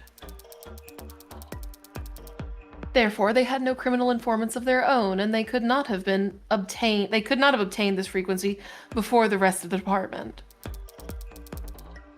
Since the defense cannot prove that the signal was acquired illegitimately. I never said I couldn't prove that. Because we have some He's proof. so funny. So let's look at what we got. We have the scrap of paper. Probably not That's here. probably nothing. Creek's data pad. Probably nothing still. It just has Creek's and Chapon's fingerprints and an aborted transaction. The red ink, classified documents. I mean, I don't know. Anything could be on there. We don't know. And this Magus, used on Creek and Tanks, jailbroken, found on Tanks during a frisk. A week ago. And By Rogers. Yeah, we remember finding out the officers who found that on a frisk, didn't we? True. Curious. The gun? What of it? Not just any gun, a Mag US legally registered to Ankur Tan. And how do I know that? Because this gun was identified and scanned over a week ago, where Tanks was briefly detained by some well-meaning officers on patrol. Report. Officers TC and HR reported the following: a subject in possession of firearm in violation of parole, and a subject in possession of suspect communications software installed on personal phone. He wrote all of that in the report. You and your partner found the emergency frequency for Creek's pod over a week ago by skimming Tanks' phone, and sat on it until last night when you kindly dropped it off in the tip box. The hell are you even saying? Why would we frisk a perp, get good intel, and keep it to ourselves? For the same reason your partner might report a generic shots heard over the police network when he already knew exactly where to look. The same reason he'd be ecstatic at finding documents on Prop 492 at the site of an Orca bloodbath. You wanted your gold stars. You wanted to be first on the scene at the site of a blue blood massacre. Council is badgering, Your Honor. God, I love Emma Steen. And losing her meager thread of logic in the process. Seems so good. The previous witness testified that there was, in fact, a silent alarm that night. A silent alarm that needed to be actively pressed. It could have only gone out before Creek's heart stopped. Said witness responded to the alarm by traveling on foot, and yet arrived well before Rogers and Chopin. The lower wards are maze-like. If he could have been closer. That whistle has a limited range over which it can be received. You propose that Officer Rogers and Chopin were within that limited range at 9:45 p.m., yes? Obviously you do, or else they would have never would have received the frequency at all. Look, if person H is on foot and an individual car is a police car, and they both receive signal at the same time, and a train leaves Appletown at 3 p.m., that seems like an irrelevant factor. Appletown's always relevant. All the court need consider is this.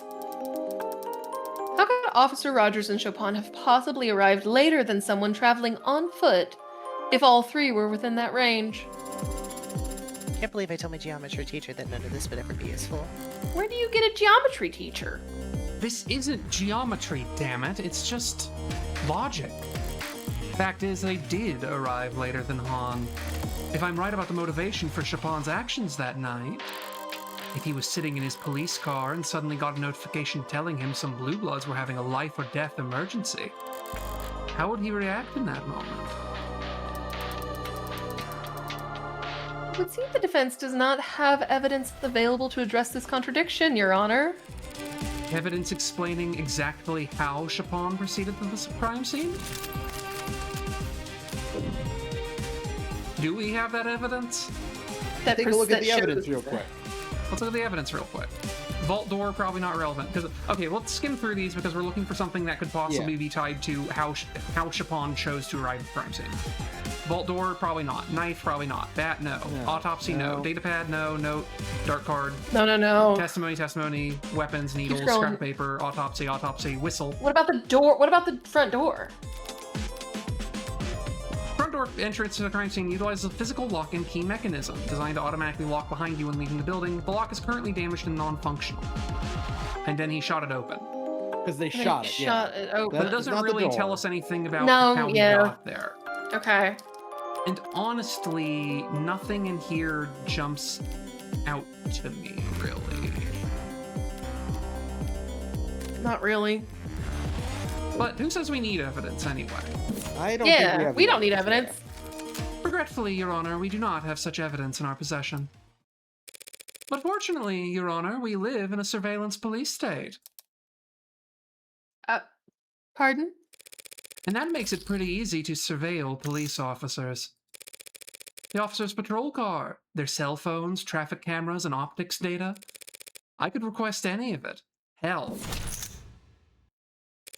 Your Honor, I formally subpoena all of it. What? What? Can she do that? I'm not sure. I'm still learning. Reyes' drunken swipe at my front door reminded me exactly how much power the police have. But it was her dutiful checking in that made me realize just how hard it is to lose a cop in this city. Whatever it takes to answer this question for the court.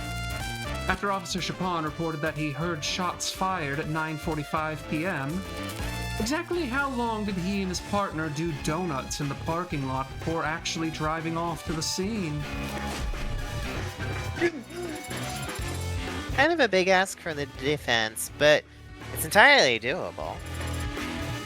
Do the people object? The people, of course, object to any data collection effort that would be a waste of taxpayers' money or a violation of their privacy.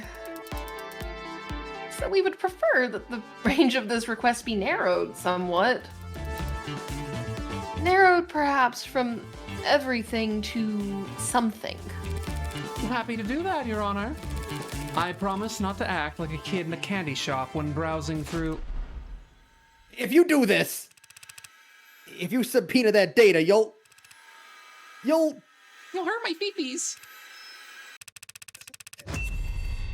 just see me driving like a lethargic moron. Officer Rogers? He seems different. It's like we got him down to half HP, and then his shadow form emerged from behind him, and now we're on the second phase of the fight. Sarah, nobody here played Dark Souls 3 except me. A bad man Twitch. Oh, so the Yeah. surveillance state's now concerned about privacy and resources when I'm winning. Convenient. How Yeah. convenient. Hardly recognize him. Agreed, but I recognize his type. Soldier. Your Honor, what the defense is suggesting is largely accurate. Pardon? That's a first. Though there are some corrections I feel I should make at this time. No objections here? Officer Chopin is the one who discovered the frequency which we apprehended on Cortan. He entered it from both our receiver apps at that time without my knowledge. It wasn't until the night in question that he chose to inform me of the intel he had obtained, and how he planned on acting on it. At 9:45 p.m., we received a signal. Before I could react, he had put out a notice on the police network that he had, quote, heard gunshots, unquote. It was at that time that he told me to drive towards Blue Blood territory. As he started to explain to me what he believed we would find, I chose to take a suboptimal route. We spent several minutes in traffic as he berated me for my sense of direction. And Han did say earlier in the lower wards, sometimes being on foot is faster. Yes. So you both knew that this silent alarm would lead you to some sort of blue blood emergency. But only you realized that meant you should take your time getting there. Logically, a silent alarm is triggered during a confrontation, not afterwards.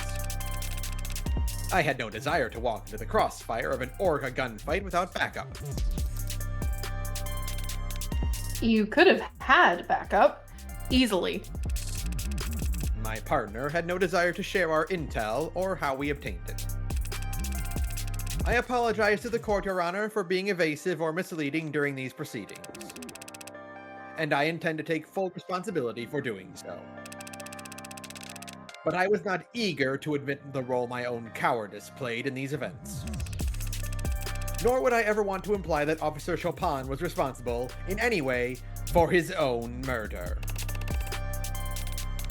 Very warm sentiments from the officer. Delivered with a voice as cozy as ice water. So you're telling the court that you and your partner arrived at what you expected to be a bloodbath, and you still shot the lock off a door and started stomping around inside while separated from one another? Respectfully, ma'am, with the route that I took and the time it took us to arrive, we expected to find all targets neutralized. And that expectation was reinforced when we arrived on the street and found the whole vicinity dead quiet. Yet we were still the first on the scene, despite my stalling for time. I think that might have enthused my partner. He was excited, and I let him set the pace. And much like an untrained dog, he saw a locked door and immediately shot it because he is, as you understand, a police officer. And they Yeah. do love shooting their guns. It's my deepest regret that I agreed to his request to split up. First to arrive on the scene, we know that wasn't the case. A blue blood got there well before you and your partner. That's what you were talking about?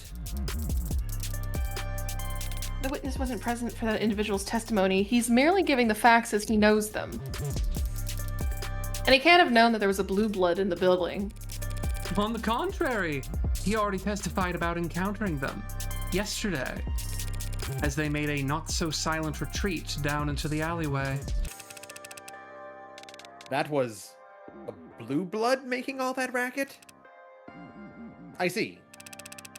My partner Chopin, he shouted out that there was someone scrambling around down in the alley not long before he was killed. He must have opened the windows on the 3rd floor to check.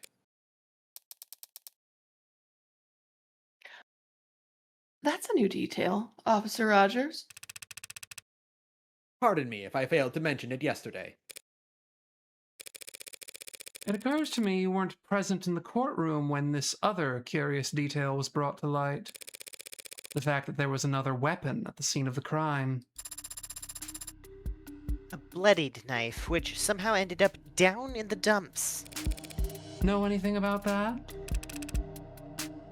No, ma'am, I do not. Playing dumb. Wrong move. But I do know Cyanus is a bunch of amateurs with conflicted priorities. Explain this to the court, then. Forensic analysis has already shown that this knife was the murder weapon used to stab Miller, getting a healthy amount of his blood on it in the process. It's also been established that this knife must have been what my client used to cut his own bindings. If you say so. The evidence says so. If the defense isn't interested in asking the witness questions, perhaps they'll answer mine.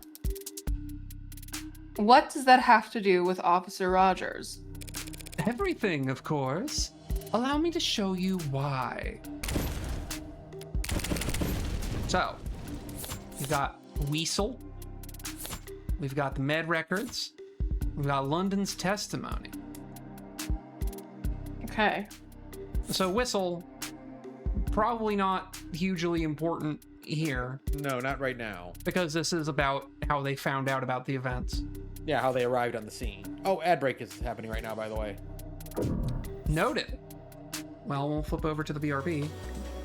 I don't technically have to do this during ad break, but I think I consider it a nicety for the VOD watchers to know, Yeah. like, when they can scrabble through.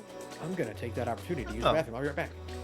The ad right now has Jeff Goldblum. I miss seeing his beautiful nice. face. Oh yeah, I recall him being like kind of the face du jour of some rental company now. He does apartments.com like stuff. Yeah. I don't really pay attention to TV anymore, but like that is a thing that I picked up on somehow against my will. It makes you wonder what they pay him, you know? It's gotta More than be a lot of movies, money. clearly.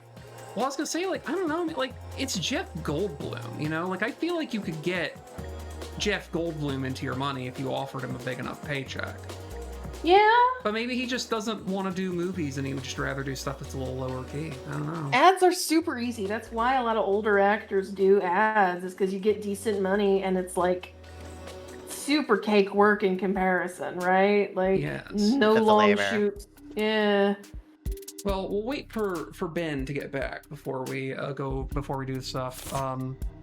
We will have the whistle, though I do need to tab back into the thing so I can see my mouse. So we have the whistle. We have these med records, which are about his injuries sustained by the police officers. Can we actually pull it up here? We can. So while we wait for Ben to get back, let's look at these things. So medical records. Sosuke was apprehended at the scene of the crime. Injuries noted at the time. Blood from various sources. Numerous bones in the left hand broken from punching the elevator closed or whatever. Slight laceration in the left hand from opening his bindings. Internal bleeding throughout the torso and skull. Bruising and rope burns on both wrists as if bound. Numerous bruises on the front side of the body. Others blood across the tops of the feet and pant legs. Largest wound found on the crown of the skull, back of the head near the top. At time of booking, numerous additional injuries were noted from getting the fuck beaten out of him after the fact. The weasel, unusual make, pressing it amidst frequency, nothing really to say there. Yeah. And the other one was what was the other one? No, not that one. Ooh. That And was the other one close. was London's testimony. So let's pull that up. Okay, so what exactly was being asked again? 1 second, real quick. Let's pull up London's testimony so I don't have to reopen this. They arrived, a second pair of officers on the scene. Rogers had already apprehended the suspect. They cleared the first room. So that's about the thing. So it's probably not that one. The question we're being asked, what does the knife have to do with Officer Rogers? This seems irrelevant. Right. And this seems...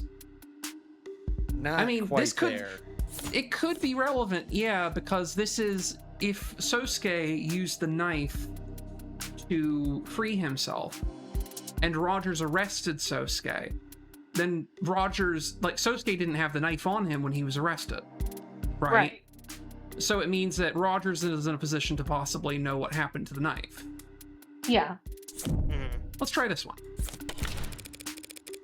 We know for a fact that Sosuke had to use that knife to cut his bonds. And Detective London has testified that Officer Rogers had apprehended Sosuke alone. So why can't the officer who apprehended the man last known to be using this knife tell us how it ended up in the alley? That is a question well worth asking the witness. I have no idea what you're talking about. When I found your client, he had the Mag US and he had the sword. The sword he had stuck through my partner.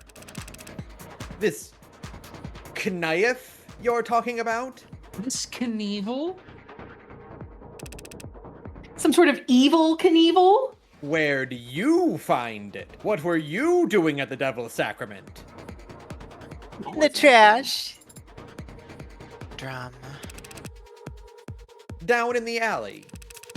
Well, then some crime scene tech idiot must have thrown it out thinking it was bio-waste. Or some cyanist lackey tossed it as a prank. I wouldn't know. Because I spent hours being debriefed on that room on the 3rd floor while they set up the arcs. I spent all night in a room with my partner's corpse. Never took a trip down to empty the recycling bin. We know the knife was with Sosuke at one point, and we know it ended up down in the alley later. So it stands to reason that somebody had to walk it downstairs and out of the building. If Rogers never left that room all night, then someone else must have moved it. So, what's our raise here? He could have removed the knife versus he couldn't. I think I The know question the, is, I think I know the the answer, question so I want to is- hear what you think. so my thing is, he could remove the knife if we are going to accuse Rogers of murdering Chopin, right? Right. Maybe. But are we like at that point? Because like if Rogers murdered Chopin, it was with the knife, Yeah. and then Yeah, he we know tossed that murder weapon and then used the Yoru to like cover up evidence. I don't know. I'm like I'm kind of I like that word you use, toss. yeah. He could Oh, have good removed the point. knife. Yeah, 0 he could've just points thrown for it. you. Just out the window. Yeah. Yeah. 0 It was. points It was. again. It was in the drum. Like it wasn't like you had to like run it downstairs to hide it. Yeah. All that processing power and you can't manage to think in 3D? It doesn't matter if Officer Rogers stayed in that room all night, Your Honor. All anyone needed to do if dispose of the knife was step out onto the fire escape and drop the knife down into the barrel waiting below. No need to leave the 3rd floor. No need to leave the crime scene at all, Officer Rogers. What kind of trick shot bullshit are you talking about? That is a long drop, Your Honor. A straight drop. Gravity's convenient like that. The target was a small drum in a dark alley. The said drum was burning when the police arrived. The target would have been plainly lit and... I've taken both of your arguments into consideration. After much deliberation, I have come to the conclusion that the proposed method of removing the knife from the 3rd floor is not actually that hard to do. Also, like he didn't even really need to hit the bin. Like it helped that it did, but he just had to get rid of it. Assuming a modicum of hand-eye coordination and a basic understanding of Newtonian physics. Well, obviously. Couldn't anyone manage that? Practice martial artists who are masters of every muscle in their body, individuals like yourself, and me, might find it hard to relate. But there are some who would struggle with the task. Yourself and I. Wait. Hand-eye coordination? Eloquently put, Your Honor. So you must agree that someone with hand-eye coordination so bad that they hold the record for the worst marksmanship in the entire police department. Someone with such poor aim that they opted to physically assault a target rather than shoot them. Someone like that might find it impossible to pull off. This is a completely apropos of nothing thing, but the discussion of being bad with aim does remind me of the many famous tidbits about the duel between Alexander Hamilton and Aaron Burr. There being some like post facto like, oh, we found a letter from Hamilton that said that, you know, like, I don't really want to kill him or anything, so, you know, it's cool, I'm just gonna pretend like it. But anyone who had any record of that, it's like, no, he put on his glasses for the duel, which means he was in fact definitely trying to kill him. He was absolutely, yeah. Also, a funny thing and the reason I remember that is because it was one of the differences in terms of you know, super cringe neoliberal musical and things it changes about the actual history to tell a fun story.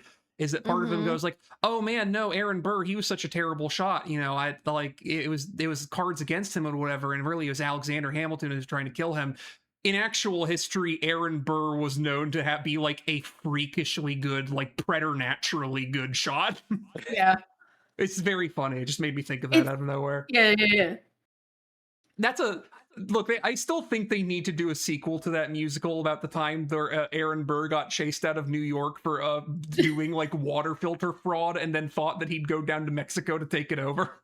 Yeah, to go like try to do a coup in Mexico. That's way more Right. interesting, honestly. My favorite, this is not historically accurate tidbit is the fact that Aaron Burr has an entire song about how he regrets shooting Hamilton. No. When in Yeah. reality, he used No. to take his friends to the spot and he's like, and here's where I killed Hamilton. And this is where I shot that motherfucker. Yeah. I mean, I would. Oh God, yeah. Are you talking about me? No, we're talking about old white guys. You're cool, 8084. She's talking about me, Your Honor. And while I find her tone unflattering, none of what she said is false. Apologies that dropping the knife from the fire escape didn't occur to me as a possibility. It just must be for me that fuck, wow, really. It just must be that for me personally, such a method of compromising a crime scene is not only unthinkable, it's impossible. All the stupid details to come back and bite me in the ass. The piss poor aim that London mentioned. Is it possible that Officer Rogers faked his poor aim at the academy?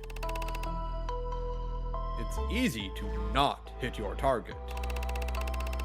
But why would he intentionally flunk a shooting test years ago to give himself such a strange alibi here today? He didn't flunk his test. He got the very lowest score you could possibly get while still being certified. Good lord, you'd have to be trying to. If his goal was to receive the exact minimum number of points needed to pass, his margin of error would actually be much smaller than anyone simply doing their best. But then, what about when he first saw me? It's true that any other cop who saw me standing over their dead partner would have just unloaded. Instead, he ran up and hit me. If he's not actually that bad of a shot, why am I still alive? That's the story Rogers has been telling so far, that he instinctually didn't bother to fire. His gun wasn't discharged, and Sosuke's got the bruises, so we accepted that line of reasoning. But if I assume he's more dangerous than he's led us to believe, why wouldn't he have just shot Sosuke when he had the chance? He could have told his fellow officers whatever story he liked afterwards, and we wouldn't even be having this trial. I feared for my life. That's all he'd need to say. Under what circumstances would it have been impossible for him to claim that? Your Honor, I'm reminded just now that my client and the witness were in a physical altercation. I apprehended a murder suspect, yes. I Surely just weren't thought the long- suggesting...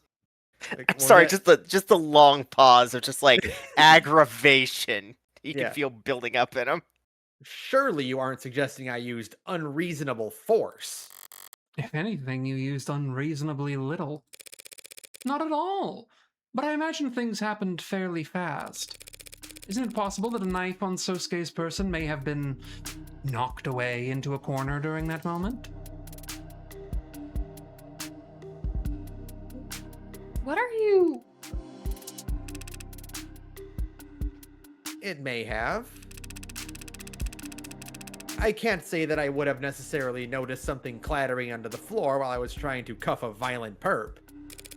Perhaps, Your Honor, the witness ought to testify about everything he recalls from the moment he confronted my client. Jogging his memory might be the only way we can address these gaps in our knowledge. No objections.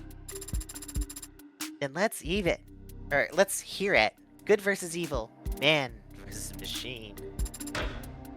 Cop versus robber. I'm not a machine. Or a robber. Don't worry, Sosuke. If need be, Ed and I would go through a whole trial just to prove you're a machine. What kind of joke is that? So You were our there for the evidence that we're last one. playing with: Yoru, the fire escape, and Sosuke's medical records. Okay. When that blue blood fled down the fire escape onto the alley, I poked my head out into the second floor window. but then I heard a sickening thump from above on the 3rd floor where I knew my partner was. Reflexively, I drew my service weapon and rushed up to the stairs, where I saw the defendant standing over my partner's dead body. I was shocked, but he was clearly injured and the sword was stuck, so before I knew it, I was running at him. He turned to me with a dull shock as I whipped my pistol butt into his forehead. He collapsed after that, and the room was a mess. My blood was pumping. If he had dropped a knife at that time, I wouldn't have noticed it. Despite his change in posture, he's still telling the same story. Has anyone noticed the very obvious contradiction? My hint is that we looked at a piece of evidence that told us what it is not too long ago. Yeah, the pistol whipping thing doesn't seem to add up. That doesn't... He hasn't changed his tune, but he is giving more detail than ever before. Because it was the back. He was hitting the back of the head. And one of those details is yeah. about to bite him in the ass. Good Yeah, he was catch, hitting the back of the Ben. head. That's right, And he said that he Ben. turned around. So let's see. Here we go. He turned around. Hold Hey, buddy. everything. Hey, buddy. Hey, what about this, dog? Want a pet? Sounds very brave, Officer Rogers, but that's physically impossible. How could you have knocked my client out with one strike to the forehead when it was the back of his head that was injured? What are you talking about? Yesterday he had bruises across his entire body.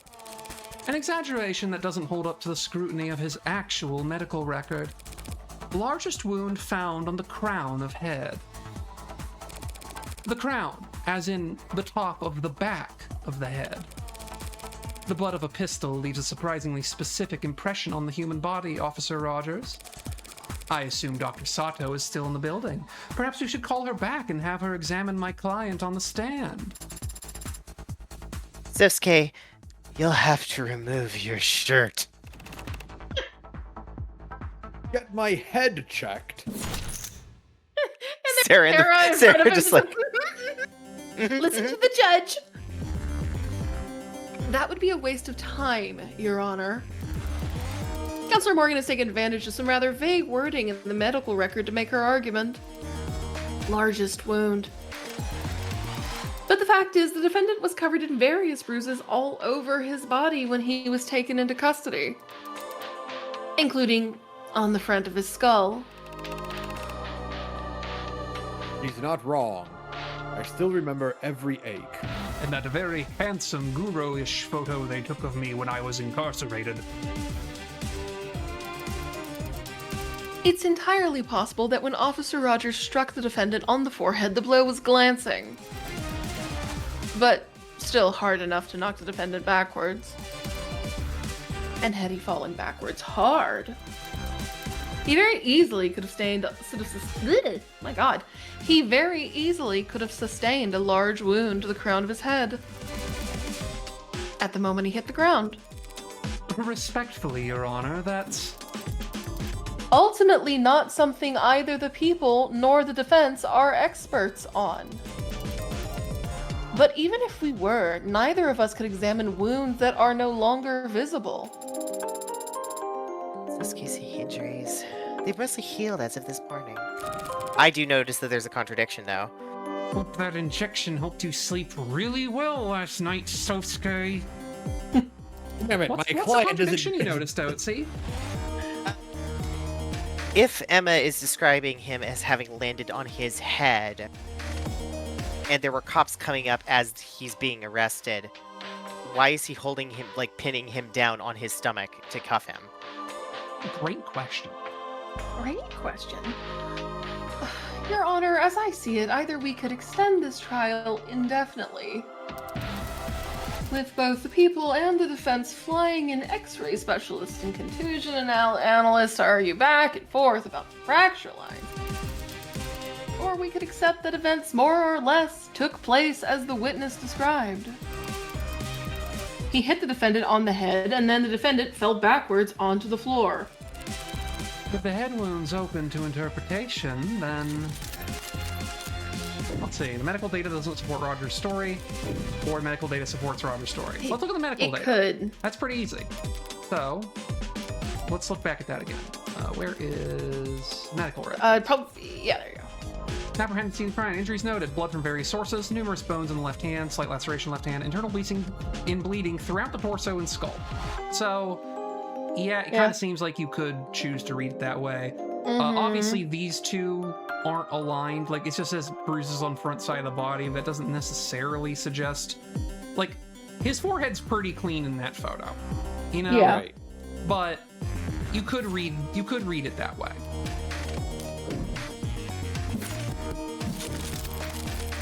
It is possible that events took place exactly as Rogers had described.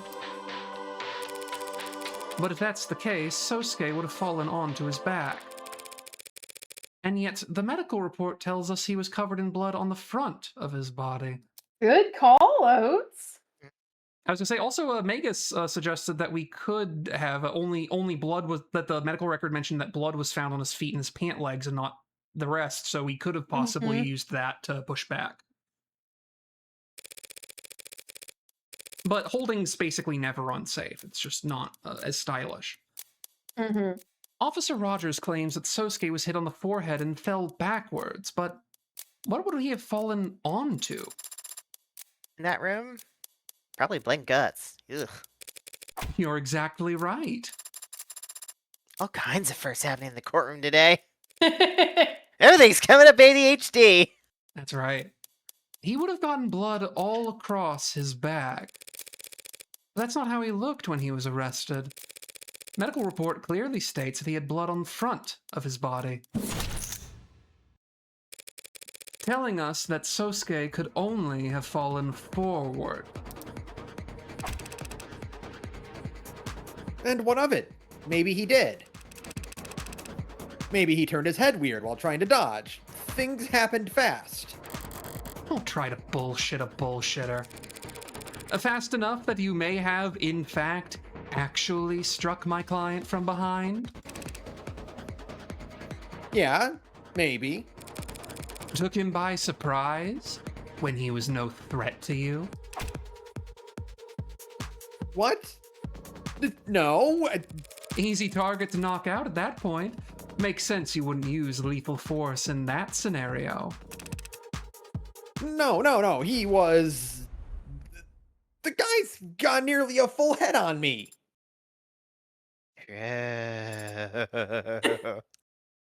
True. I don't deny it. Which it makes it highly unlikely that the witness could have simply hit him on the crown. Actually, no, it's pretty easy to hit someone in the back of the head when they're If things- like a foot taller than you. I mean, Yeah. hell, it wouldn't make it. That would make it a lot harder to actually hit him on the forehead too, for the same reason. Like how do you get a glancing blow on the forehead? Right? Like you can come up and hit him in the back of the head if he's like, a full head on, a height on you. You can swing down. But like a glancing blow on the forehead, I guess if you're, I don't know. It's straining credibility. Yeah, exactly. I mean, I can kind of see what he's saying, but even then, that just means he would have missed the forehead blow too. Because, like, if he's saying Sosuke is too tall, like, imagine you're going to hit the really tall guy in the back of the head, right? Uh-huh. You got to extend your full arm up, and he turns around. Like, you're still going to hit him in the forehead. Imagine hitting me in the back of the head with a big Right. rock as hard as you can. I literally do that all the time. Yeah, it's Yes. my So favorite happy. thing to do. I often think about hitting Saturn in the head. I'm so happy. I love hitting Saturn in the head. If things happened as you say, and he had the element of surprise, he would have simply aimed for the easiest target possible, the one easiest to reach, the center bottom of the skull. Not quite. Excuse me? I never said that my client was standing up when this happened. What? You mean... Was he asleep? No. Considering that he was struck on the crown of his head, it's obvious that at the time, Sosuke Karia was... Bent over. Bent over. In fact, he's testified as such now, hasn't he? Uh-huh. My client must have been bent over. He was bent over when the witness came from behind and... I don't know. What? Why are you interrupting me now? Because I thought you would want to know. You're about to phrase things in a way that would sound very silly. What? I only said he was bent over when the witness came from behind. And, What are you talking I about? hear it. Sarah's right, Morgan. You should let her take this one. What? It was when Sosuke bent over to pick up Yoru. That's when Officer Rogers struck Sosuke on his crown.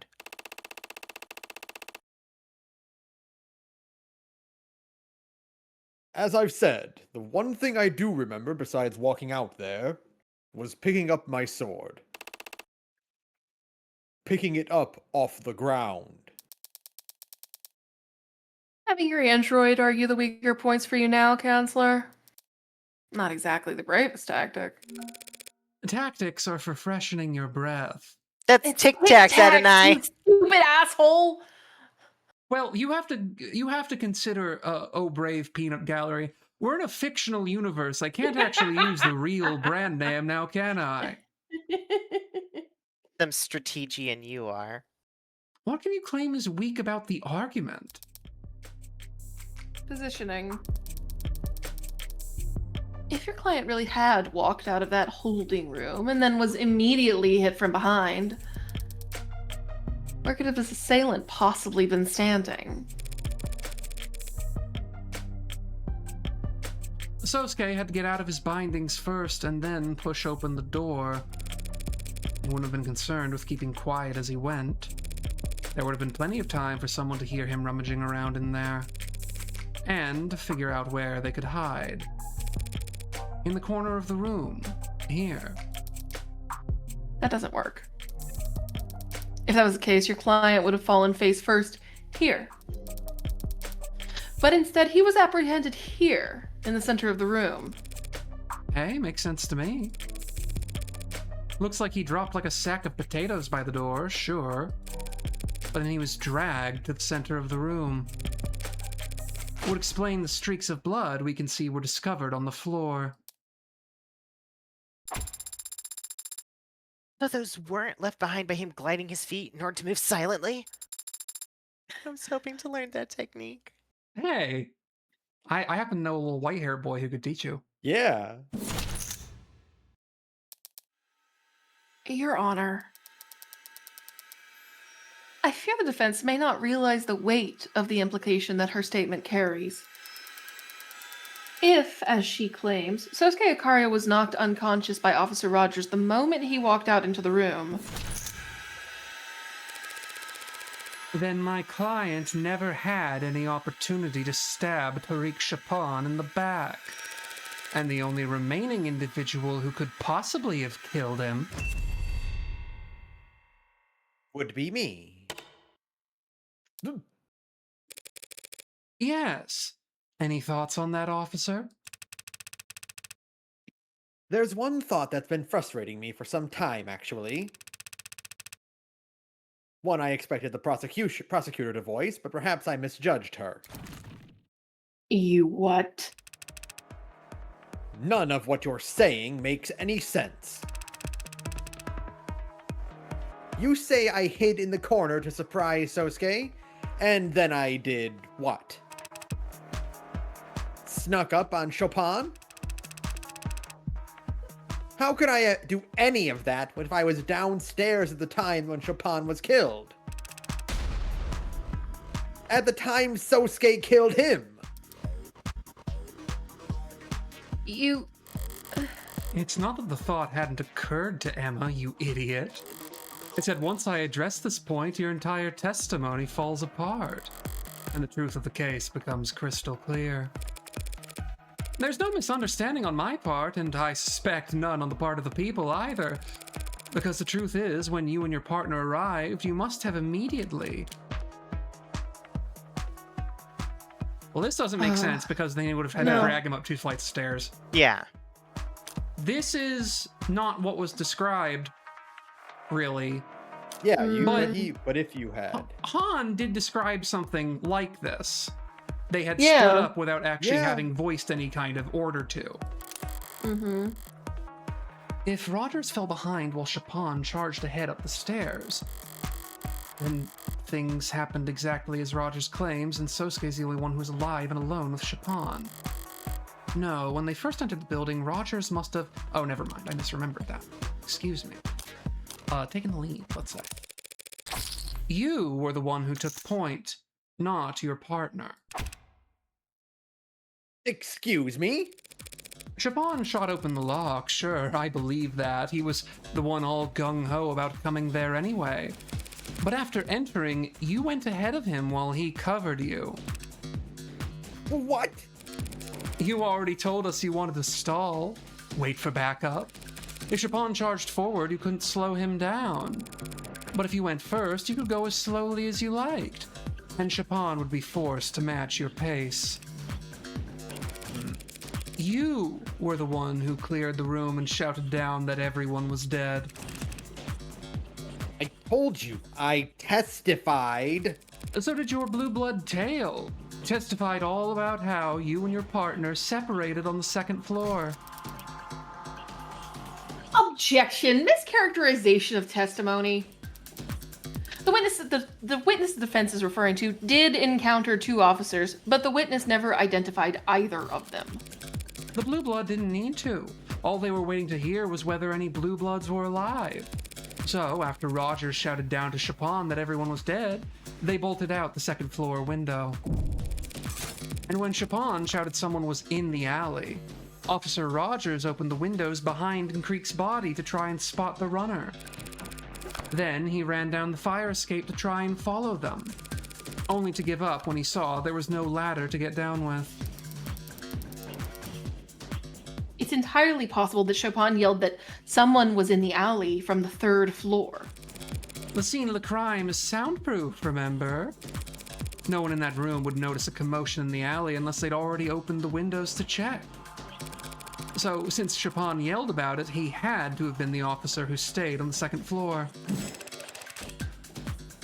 This blue blood rat of yours just misheard. Or they're lying. There's no proof for any of this. Yes, there is, officer. Let's see what our options are. Dumpster, Very loud. front door, probably not relevant. The knife. Oh yeah, it says I stabbed Miller in the throat with it. That's funny. I should bring that That's up. funny. The receiver app, and a scrap of paper with a, we haven't addressed the very curious boot print on it, have we? Uh-huh.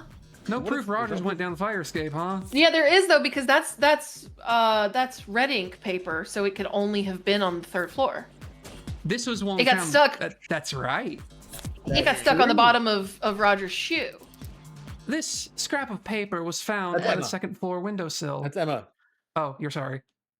That scrap of paper was found by the 2nd floor windowsill. Emma, I just think about the way you talk a lot. I You'll have to just- forgive me. I think it's very in character for Saturn, but also for Morgan to apologize by saying, "Oh, you're sorry," not "I'm sorry." Yeah. Look, I'm carbon monoxide poisoned in this room, and still my guts are still hurting. So you have to be nice to me. No, I'm Uh, just saying it's in character for Saturn and for Morgan to have responded with that. It's really Yeah. good. I guess that's true. I'm an evangelion. Evangelion. I haven't been drinking. I'm just carbon monoxide poisoned. You should Evangelist open a Evangelist window Evangelion. sometimes. I have one, and I don't ever want to open it because I live in a place where I am constantly attacked by paper wasps every time I go outside. I guess that's fair. But it's not just any scrap of paper. It matches the red ink documents that were found where the pod died. And it happens to have a partial boot print on it, proving that someone stomped from the crime scene down the fire escape and into the 2nd floor. That doesn't prove anything. Your own client could have left that boot print. My client was arrested barefoot, remember? You should. You did the arresting. Then maybe Chopin. If Chopin was the one who brought the scrap down from the 3rd floor, that would put him behind you. Meaning you couldn't have walked in on him being attacked by Sosuke.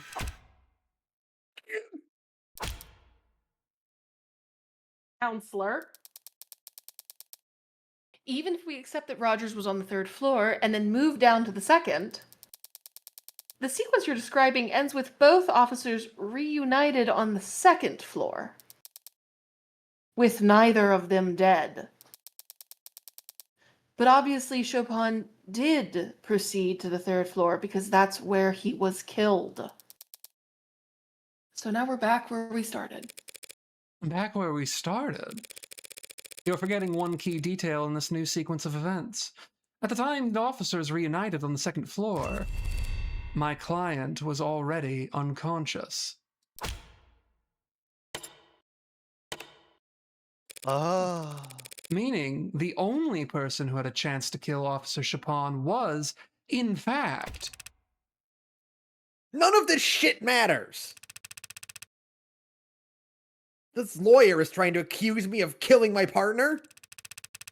That doesn't make any goddamn sense. Why would I do something like that? Depends. What? Depends where you live. Not uptown, I assume. What's it to you? Single bedroom? Yeah, whatever. Not great. Excuse me? And having to ride around all day with some insufferable, spoiled rich stick in the mud?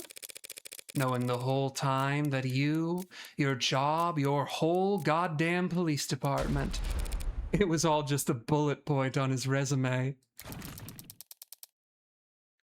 Counsel is badgering the witness in lieu of making an actual argument.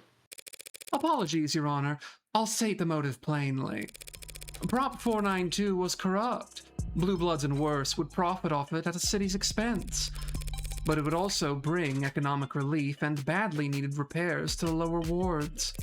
It might also stop the canopy from, just falling down and crushing everyone who lives there like in Final Fantasy VII. Damn it, my joke! I'm sorry. It's simply my divine connection to the numinous that I knew you would make a joke like that exactly at that moment, Emma. Read Perhaps your you- JoJo. But a climber like Chopin wouldn't care about any of that. Every photo I've seen of the guy, he's had a big stern frown. But I'll bet he was grinning ear to ear when he found that red ink. Must have made you sick to your stomach. So you killed him. Then you bled him like a pig to try and destroy the documents he'd have plastered all over town. You're crazy. That's not possible.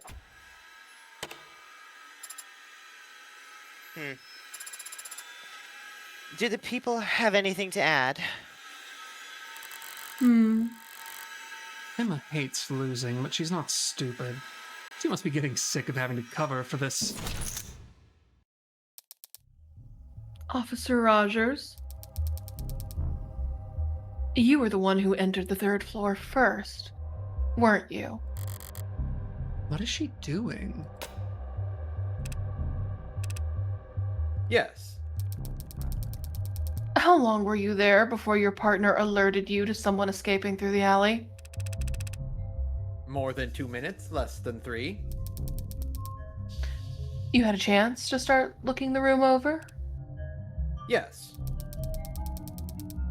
And did you see anything as politically explosive as what the defense has described? No. Nothing of the sort. Your Honor, the witness is blatantly lying. We know the documents were there, and we know Chopin found them because they were found underneath his corpse. And it is the defense's theory that he was killed because of those documents. Because he would have tried to make them public, essentially. Yes. That's the defense's proposed motive for this man to kill his partner? Yes. I see. But why would he be prepared to kill his partner for reading documents left out on a desk when he had over 2 minutes to simply get rid of them beforehand?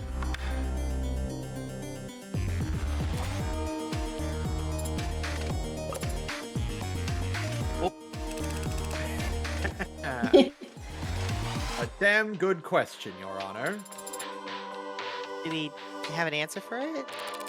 I'm getting there. I'll get there. I'm close. His layers are falling off. He's a cold guy. Cold enough to walk into that room, knock out Sosuke, and start calmly looking around. So is he lying? Did he actually see those papers? No, Emma's right. If the papers were in plain view, he'd just tuck them into his jacket. If the papers were in plain view... Were they? I don't remember. Where the hell did I put them if not on the desk? I'm taking them out of Creek's safe thinking they were nothing important, so I just... Okay. It's probably how one page got left where it could stick to the bottom of Roger's boot. Before I left, I reorganized things, tried to make it seem like I was never there, so I stacked things neatly. Yoo-hoo! Counselor! Any cuckoos in or around the nest? Pardon me, Your Honor, I was simply overthinking, to be honest. Officer Rogers didn't dispose of the red ink when he had the chance because he didn't notice the red ink. It's that simple. A simple answer to a simple question that simply doesn't measure up. If Officer Rogers didn't notice the red ink docs in the 2 minutes he had with the scene, how did his partner discover them so quickly? Neither of them were looking for illicit government documents at the site of a gang shooting. Neither of them would want to start disturbing a crime scene when there were bodies and blood all around them. No, Emma, distributing a crime scene is what I do. Distributing a crime, yeah. I've distributed them. I hand those motherfuckers out like candy, yeah. Correct. Rationally, neither officer would want to start making a mess of the scene. Something must have simply caught Officer Chapon's eye. Very bad luck on his part, as it turns out. You've gotta be. What the hell are you talking about? What could it have been? Sounds like a tough question to answer, but there aren't as many possibilities to sift through as you'd think, Your Honor. Because it would have to be something that caught Officer Chapon's eye, yet not that of his partner. In other words, something at the scene that Officer Rogers wouldn't recognize. His own dad's name. Well, I mean, he'd know that he'd be able to see the word Chapon and realize, I mean, he knows who his partner is, Yeah. Your Honor, this is pointless. If the officers knew this was the site of an orca violence from the silent alarm, and there was blood and corpses all over the damn place, and if the red ink docs were not in plain sight amidst all that carnage, what could possibly have drawn Officer Chapon's attention to them? If I need to retrace Chapon's steps specifically, was there anything in the evidence record that he left a trace on? Why, we could probably open the evidence log, but let's see what our cards have to say, shall we? Yes. Sound system? Not apparently. Yoru? Not seeing his prints on it or his blood. Or his blood, but, not his prints or anything. This dark card, wiped of all prints, stuck in a data pad. Broken bat, nothing really there. And my knife, found scorching alley barrel, covered in blood, etc. But you know something? There's a really important difference between Chapon and Rogers, isn't there? Yeah, Chapon is rich. Chapon would have known what this is. That's true. Yeah. When Rogers first see. entered the crime scene, he must have seen Creek's datapad resting on top of some papers. You think the Reading documents were beneath the datapad at the time? That might explain why Rogers didn't notice them, but that's only half an answer. Then how's this? It wasn't the datapad that drew Chopin's attention, Your Honor. It was the dark card that was stuck inside it. Real quick, because it wasn't in the thing and I was expecting to see it there. If we go to Creek's datapad, it does mention that Officer Chopin's prints are on it. So that's your hint. Oh. Because that means he picked up even though the card was wiped of anything, his prints are on the datapad, meaning he definitely picked it up. That's weird. That's interesting. That's a very important detail that has never come up, like, as far as I know, in the dialogue. It came up, I think, probably when the evidence was introduced, but it hasn't been relevant yet. Also, we've been doing these with weeks long breaks between episodes and all that. Yeah. I didn't mention it in the because I was actually expecting to see it in the list of cards, so I was surprised it wasn't, which is why I decided to go bring attention to that, because I remembered that was there. Yeah. The dark card? It seems like little more than a fancy credit card to you or I, but if you're rich enough, it's an unmistakable sign of powerful forces at play. Exactly the kind of thing that would put a gleam in the eyes of the politically ambitious Officer Chopin. Right up until the moment he saw the bombshell hidden underneath the datapad. Your Honor, this speculation... Chopin's prints were discovered on the datapad, Your Honor. We know he must have picked it up. And that datapad was found by police on the desk, so we know he must have put it down. And I'm merely proposing that he didn't put it back down in the exact same spot. Just because this dark card happened... Hey, seriously. What the hell have you two been talking about? What the shit is a dark card? Cryptographically anonymous wallet card that rich people use to buy illegal drugs and gifts for their mistresses. Not common knowledge, unless you ran in circles as high up as the city council. Oh. Yeah, you're right. I didn't know that. Never heard of that. Assumed you were being literal. It is a dark card. Yeah, to be honest, it wouldn't surprise me. Chopin going around picking up whatever he wanted at a crime scene without even radioing in first? Sounds about right. Bare hands, mouth breathing. Guy was big on following the rules, just wasn't that good at remembering any of them. Not me, though. I remember every rule. Follow them, too. Partner breaks a body cam, I request a new one. Let him use mine. Stop him from getting sued by the next punk he bumps into. It was a real risk for him. He had money. People would sue him if they could. No one would try to sue Huey Rogers. Only thing the judge would award them would be my own goddamn debts. I don't think I'm bad with money, just bad with debt. Can never seem to get rid of the stuff. And even I'm not so stupid that I wouldn't wear gloves at a goddamn crime scene. You mean... Obviously, counselor. From the minute we pulled up to that building until I was relieved from duty and sent home the next morning, I was wearing gloves. 3 stories in an alleyway, and I can swear on my parents' graves I didn't contaminate 1 millimeter of it. Didn't put my greasy fingerprints on the windows, the doors, the murder weapons.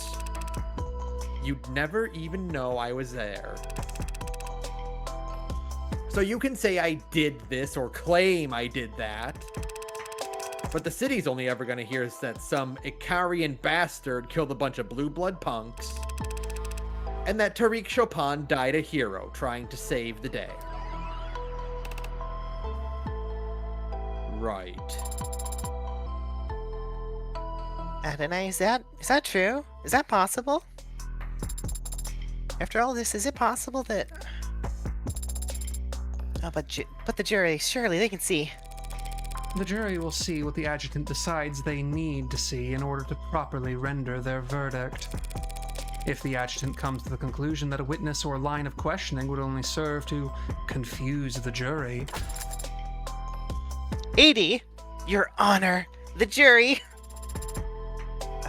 Give me a second to think here, girl. I'm trying to build consensus and basically everyone's mad. So maybe the adjutant rules in our favor, and maybe the jury sees things our way. But there are no guarantees. After all that, it just... Comes down to a gamble. Always does. Yeah. But you still get a chance to sculpt your hand. And I can do a lot better than this pile of shit. Just have to take my licks first. Your Honor, I disagree. About what exactly? About all of it, about everything.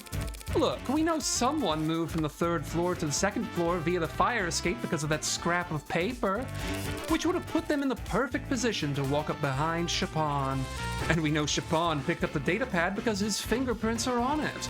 So we can reason Chapon was investigating the desk before he died. And of course, we know he died reading the red ink documents because, duh, his body was found collapsed on top of them. Put that all together and... Nothing. You still have nothing. Nothing except circumstantial evidence tying this witness to a theoretical sequence of events. Emma, did you get hit in the head too? What?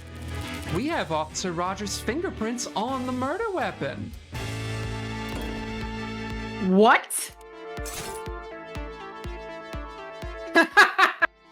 Ben, do you want to do the honor of Plinkett? They'll never go all in unless they think your hand is crap. Put on a show. Oh, what's this? Use the KO Sosuke, no shots fired. Yeah, there's fingerprints on this, right? Yeah, sure, why not? It's Let's on find his out. gun. His prints were on the pistol he used to bludgeon my client, of course. What? What are you? No, they aren't. As he said, he was wearing gloves. Also, that gun was never fired. What are you talking about? My chips! That's so funny. Oh, now that you mention it, yeah. Shoot, did I get my notes mixed up?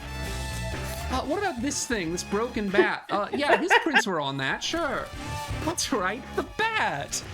Did you think we wouldn't notice you left your fingerprints on it just because it was broken into splinters? The baseball bat used on Trey. Forensics failed to pull a single print from that. Is this your idea of a joke? My chips! I only have 400 left! Whatever will I do? This is like me when I'm playing blackjack in New Vegas and I'm like, oh, I lost 15 chips. I need to back off now. Yeah. Jeez. Literally never in my life. Take it easy, I misspoke a little. Also, I don't have my reading glasses. What? What about this one? This has someone's prints on it, probably. The Mag US that was used to kill tanks in Krieg. It'd be stupid to forget to wipe your prints off a piece of that gaudy, don't you think?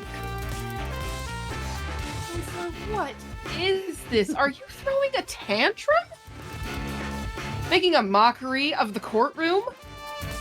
The only prints on that gun belong to Sosuke Ikaria. Oh, sorry. Guess I was thinking of another case? Is there perhaps a gas leak on the other side of the courtroom?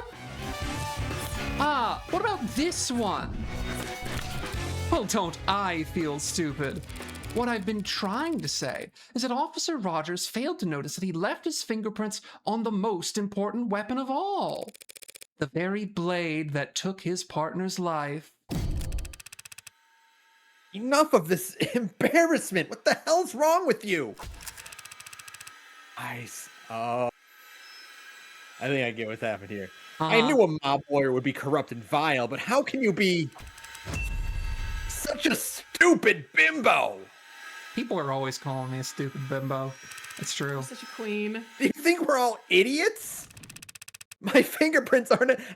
I knew it. Say the line. My fingerprints aren't in that goddamn knife, and you know it. Oops. Oops.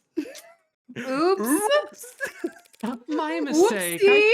I can see that here. Oopsie-doopsie. Yes, I was misreading the fine details, and it does appear that your fingerprints aren't on that knife. Sorry. Y'all got Phoenix righted, bitch. This is the most Columbo it's ever been. This This is- is this This- is I the know- we all know that what's his face from Persona 4 pushed them in when Yeah. Adachi just like completely shows his Yeah. hand. Also, is- when this is- when fucking what's his name from Persona 5? Akechi. Oh, Akechi. When Yeah, Akechi delicious pancakes. says the thing about the pancakes. Yeah. Mhm. This is also explicitly how Phoenix caught Furio Tigre in Trials and Tribulations. So funny. Ah. By protecting the wrong pill bottle. That's right. I had forgotten. You. Oh dear. What? What is it? Oh, I guess we're all just wondering. How long have you known it was the knife that was used to kill your partner?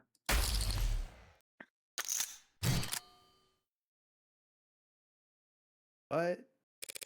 Confused? So are these two. Because, like you, neither of them were in this courtroom when Dr. Sato updated her autopsy report. So, I knew that Chopin was killed with a knife, and the people knew that Chopin was killed with a knife. But how did you know that? There must have been 50 cops in here when that doctor. Far fewer than 50, actually. More like 0. We had already emptied the courtroom by then. A courtesy extended to a blue blood witness. You. Or some blue blood rat, you. You crazy harpy! Trying to trick me at the last second? You think I walked in here unprepared? No, of course not. She right there, Rockford, the prosecutor. Before I took a stand, she told me all about the knife. Ah, so that's your plan. Right, Rockford? Before I came in here, didn't you? It's always great to reveal a full house and rake in the pot. It's even better to reveal a handful of shit you bluffed your way to a victory with. Say something already, just say it! But every now and then, a different kind of victory comes along. Oh, we're getting an ad break soon, by the way, Saturn. Let me dismiss. Or, did I dismiss it or delay it? Shit. I think their ads are Ads are snooze for snooze. 5 Great. minutes. Okay, good. Where you just get to sit back and watch someone else self-destruct because they completely misread the dealer. Say it! Say that you... Shut up! What? Just to shut up! Is it so hard? Are my instructions unclear? Do you need me to salute you first? Stop talking! You are completely, utterly, 100% guilty! Why the hell would I perjure myself to help you? Hey, start counting! Because from this second on, every word that comes out of your mouth adds directly to the number of years you're going to rot in jail. Unless those words are your confession. He's the Count of Icaria! He murders for the mob! We could put him away! They don't want to put him away. Hmm? Not for your crime, not for murdering the son of 2 city councilmen. Have you lost your goddamn mind? But he's a murderer! Well, not all murderers are created equally. Well, not all murderers are hunted equally.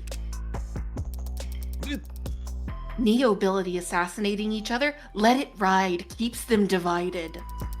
Orcas fighting in the lower wards, let them sort it out, keeps their numbers down. A monster shoots 6 women in the heart and leaves no evidence behind.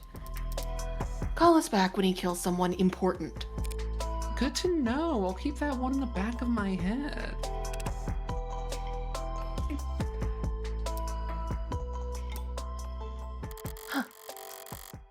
Strange. Once she's properly infuriated, there's usually no stopping her. Well, if she's not going to twist the knife herself, I shouldn't let it go to waste. Perfectly good knife here on the table. Your Honor, if the witness is having trouble choosing a place to start for his confession, perhaps I might help by laying out the details for him. You sadistic bitch. Thanks, it's the nicest thing anyone's called me in a year. And I call her Adonai constantly. Hey. He was counting on Emma to step in. Now he's sliding down the rocky face of despair. Fingernails split and bloody as he attempts in vain to slow the descent. Not very dignified, so I won't leave him hanging. I'll be happy to speed him along. In summary, a week ago you acquired a blue blood distress signal when you arrested Tanks, but your partner insisted on letting him go and keeping the code to yourselves. So the night of the murder, when the alarm went out, he jumped at the chance to be the first unit on the scene at what could be a gang shootout. You did all you could to stall, but your partner pressed on and even shot open the door in his hurry to get into the locked building. You made up an excuse to keep him on the 2nd floor and proceeded to the 3rd on your own, relieved that everyone was already dead, and puzzled by the delirious Sosuke, who you knocked out with one blow to the back of the head. But by calling down to your partner to convince him you were already too late, you alerted an orca hiding downstairs. And when they fled out the window and down into the alley, you opened the windows at the crime scene to give chase. And while you were scanning the alley from the 2nd floor fire escape, your partner proceeded upstairs, where he was just as stunned as you were, but intrigued by the presence of a dark card you'd never recognize. He knew that it pointed toward the involvement of powerful parties. It was simply bad luck that he found the red ink before you. But he must have felt like he won the lottery. He was the one man in the city who would benefit most from exposing the corruption it hinted at.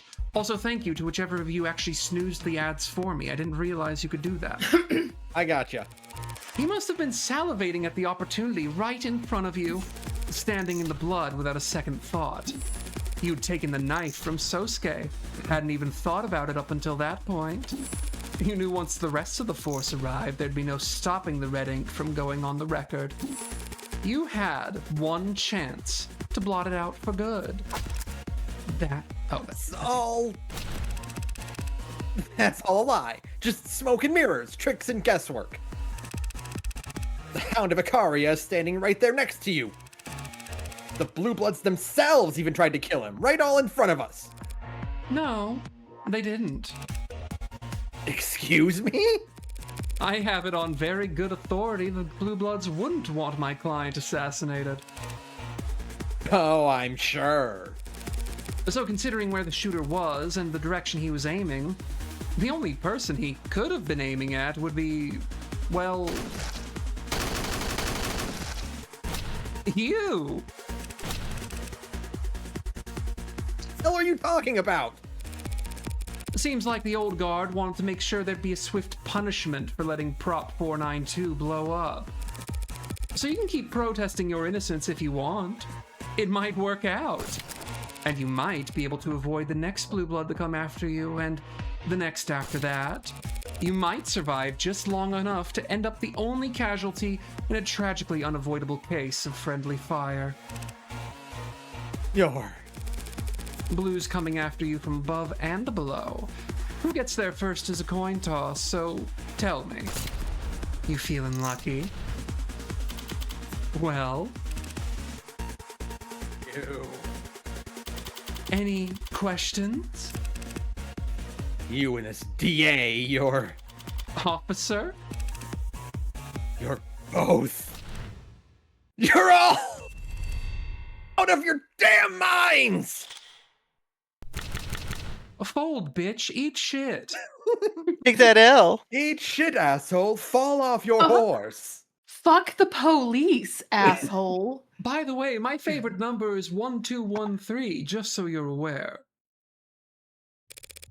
Thank you, Magus. Yes. Ben, you did a great job on that. Thank you. Oh, yeah. Vegas is correct. Isn't it Hey. 1312? You're Yeah, you're 1312. right. Yeah. I'm still having the carbon monoxide poisoning. Yeah. Oh. Don't mind me. All bops are castards. That's the kind of thing I would say. All blues are cucks. There you go. There Yeah, you yeah, go. yeah. Do you work for the Blue Bloods? Never thought of it that way. Even back when I was a kid, I just thought they were just another institution. Like a neighborhood watch. People looking out for each other. Everyone's parents off working or enlisted or in jail for civil disobedience. Whole neighborhoods that cops, medics, goddamn firemen wouldn't set foot in. I didn't see it as transactional. Thought I was just lending a hand. My blood ain't worth shit. I wasn't useful enough to be a young blood, not good looking enough to be a host. But I kept going to school. They helped me pay for it. And because it was, in fact, transactional, they expected to get something in return. Police Academy. Their man on the inside. Wasn't as exciting as it sounds. I made sure it wasn't. Test scores sucked, aptitude sucked, clumsy and boring. I made sure no one would want to give me anything important to do. Valuable enough that the Blue Bloods wouldn't out me, not valuable enough that the cops would give me anything worth passing on. The world's worst double agent. So bad at his job, he'd never be expected to double-cross anyone. So yes, in fact, he did on purpose score as low on his firing test as was possible. Imagine the look on my face when my reputation for nothingness gets me paired up with the worst babysitting job on the force. Tariq Chapon. We were perfectly matched in a way. I didn't want to be near nothing, and nobody wanted to let him near anything. Nothing dangerous enough for him to get hurt, nothing real enough that he'd go blabbing to his dad's. And we went around to schools. Those are the jobs we'd get. Building security?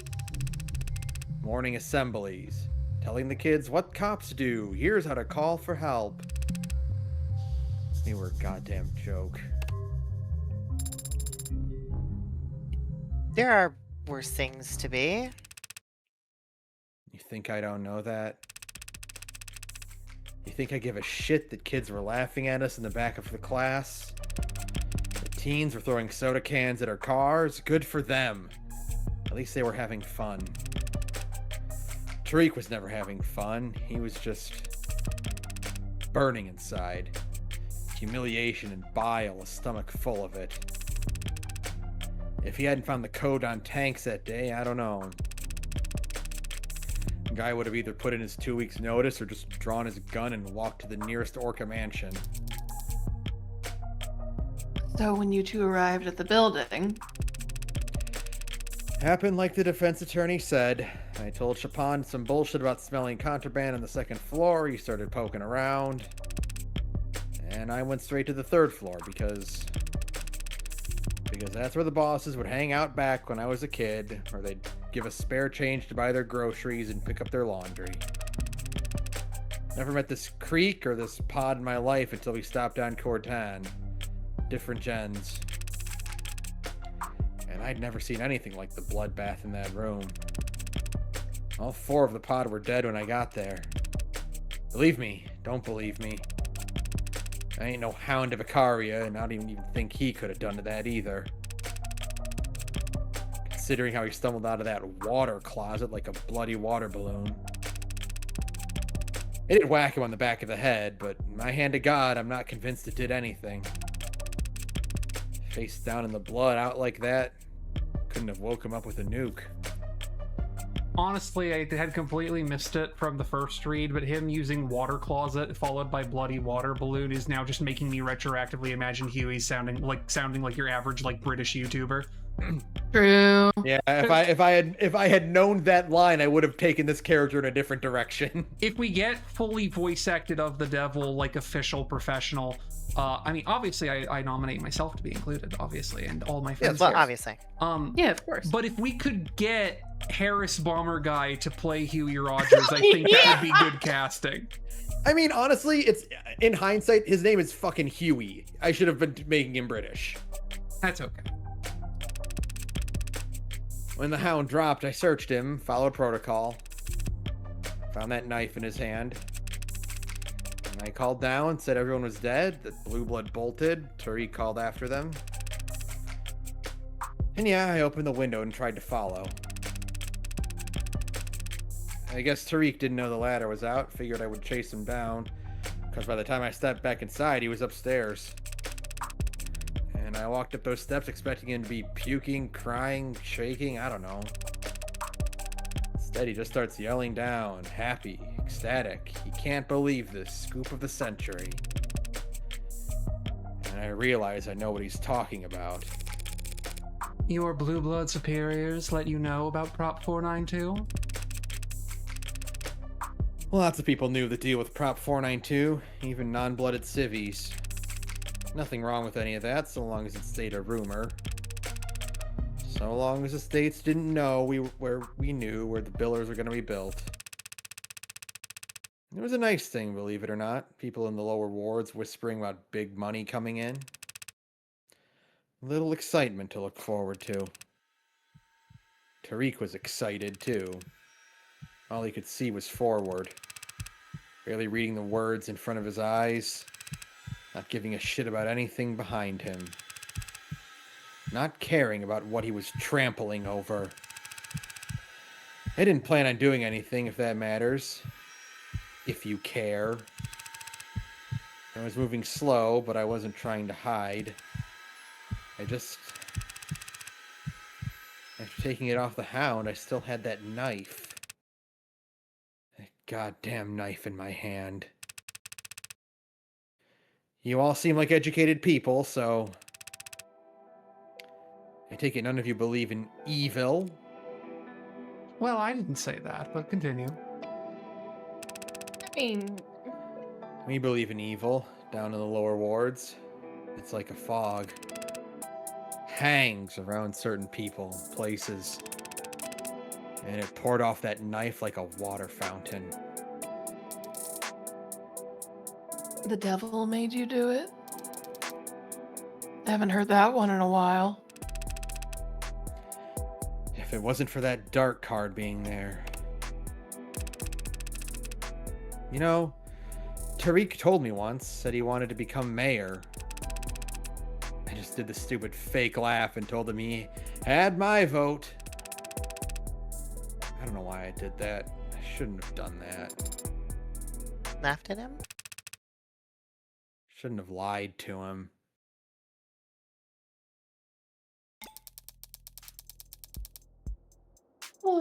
So, Your Honor, the people will be dismissing the charge of homicide in the first degree with prejudice. God, what was that guy even yapping about? It doesn't God, he fucking talked matter. so much. It's putting me the fuck to He sleep. just said nothing. I He was could- just bitching. I could be playing Savant Stars right now, and he just wants to waste more of my fucking time. What does that mean? They can't charge you with Officer Chapon's murder again at a later date just because they found more evidence. Oh, nice. And the 4 other charges of second-degree homicide? We will be dismissing the 4 charges of second-degree homicide without prejudice. So she's not quite convinced I couldn't have killed Creek's pod. Oh, We have an ad break, so I'm going to. I have no more delays, so I'm just gonna have to make you reread that line when we get back to the thing. Ipsy No poopsie. troubles. Because I think it started like right as soon as you started reading the line. Well, now it's my turn to go use the bathroom while we're in an ad break, so hold on. Yeah. Okie dokies. Ugh, my back. I'm so old. Honestly, I'm happy because I wasn't entirely sure if we'd be able to get through this entire thing. Yeah, no, we in a single landed night. a 'Cause I, pretty good.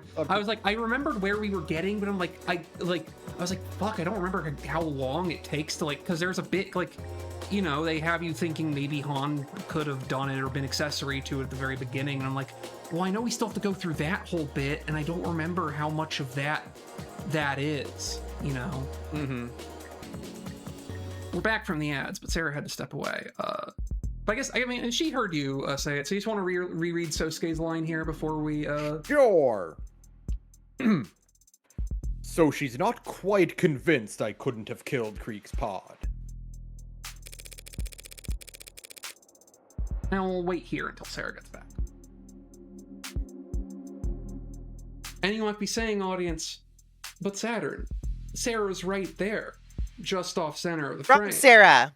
And that's the wrong Sarah. It's not the Sarah that Wrong we're... Sarah. That's not the Sarah we're looking for, ladies and gents. We're looking for the not one- even spelled the same. We're looking for the Sarah who's represented by the tentacle I blanket. think I forgot to clock out from work. Oh, fuck. no! I assumed you did that before we started. I gotta go make sure. Hold on. My art director is gonna kill me. You keep It's fine. doing this. You need to set I'm like really a reminder on your bad at it. phone. I have a reminder on my phone. Yeah, Well then, she does. that's sad. It's called ADHD, Ben, and I understand completely. Yeah, I have that too, but I don't forget to clock out ever. Do you have medication? Yes. Well, Not there you go. me. Oh well, you should fix that. Ben, I need to fix the fact that I don't have $10,000 in my bank account right now. Let's add that to the list of other things that are not quite as easy to correct. I know. I wouldn't even. Anyway, that's not the point. The point is, I will just clock out early tomorrow, and I will just get my hours straight without having to ask my art director to do it, because otherwise she'll kill me. I've already had to do it once this week. With that in mind, we'll continue. Yes. Miller's blood, having already been on the knife you used to get free in the first place, was pretty huge. Combined with Rogers admitting that you basically stumbled out a walking corpse. But But the way the state sees it, their murders aren't any more solved than they were at the beginning of this trial. It's to be expected. Then the jury will be dismissed, this court will be adjourned, and you, Mr. Ikaria, are free to go. Not without taking off that shirt first, baby. Show me a little leg first, Sosuke. Just, Mr. Ikaria, I was wondering, can you do that thing that, those guys can do where it's just with one stroke over your shoulder, just completely off? All I of could the, only all do of the that. shirt. I can only do that if I'm standing on top of the Millennium Tower. We don't have one of those. Would it still count if you stood on top of this 55+4 court building? I believe that this building would be tall enough for me to perform that action. Let's If go! If I were to take off my top first, would you be able to do it? Little lady, you're like 12 years old. I must request you not do that. It is a reflexive action though. So if one performs it first, then another can perform it at will without any repercussions. Sarah immediately tearing all of her clothes off, just let's wrestle. Much as Kurapika's eyes turn red when he is enraged, I too rip off my shirt instinctively at the narratively opportune moments. Everything that's happened to you the last few days? How's that leaving you so shocked? I'm not shocked. I'm just grateful, counselor. You have my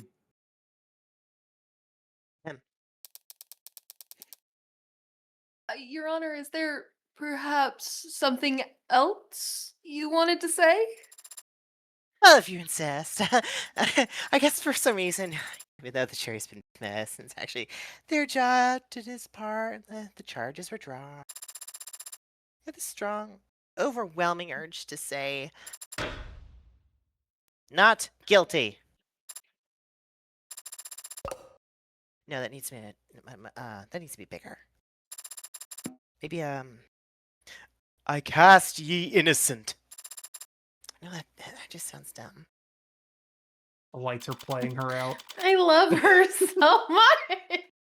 She's And so then the funny. confetti. We're never going to see her again. No, we're gonna get a different prosecutor or different We're judge gonna have next time, obviously. Yeah, we'll have a completely different judge next time. Don't worry about it. My belief, Mhm. based on literally nothing, but just because I think it would be funny. Next case, we do get a different adjutant. And then, And then 4 for and case 5, five, we we have get 8084 again. Yeah. Yeah. It's the one. It's not unusual. Yeah. In between all the other What's New Pussycats. Yeah.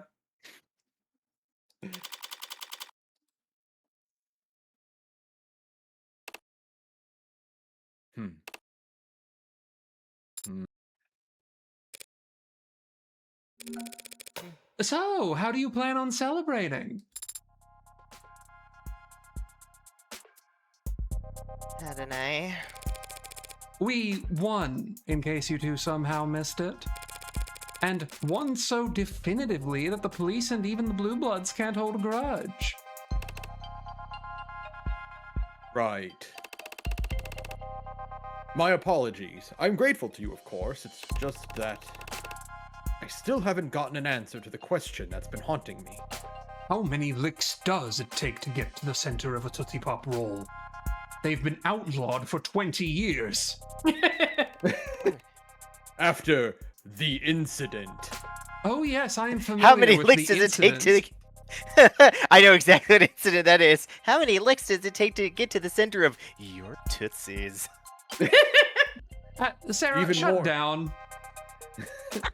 Even more so than whether or not I killed Chopin.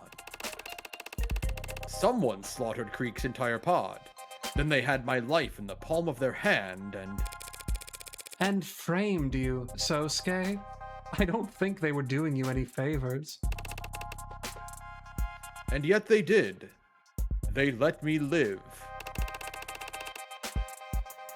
It feels strange owing everything to someone so unknowable. Well, you'll have plenty of time to think on it. Spending the rest of your life hiding your head in the sand. Ignoring the vast riches that sit untapped in a savings account across the sea.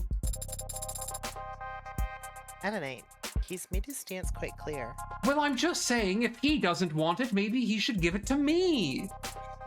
As a thank you, God. That money would be really convenient. I don't intend to hide, Morgan. The Blue Bloods can try whatever they like. And they can find me standing right where I've always stood. Protecting my family. Seems there's someone who'd like to speak with you about just that. Sosuke.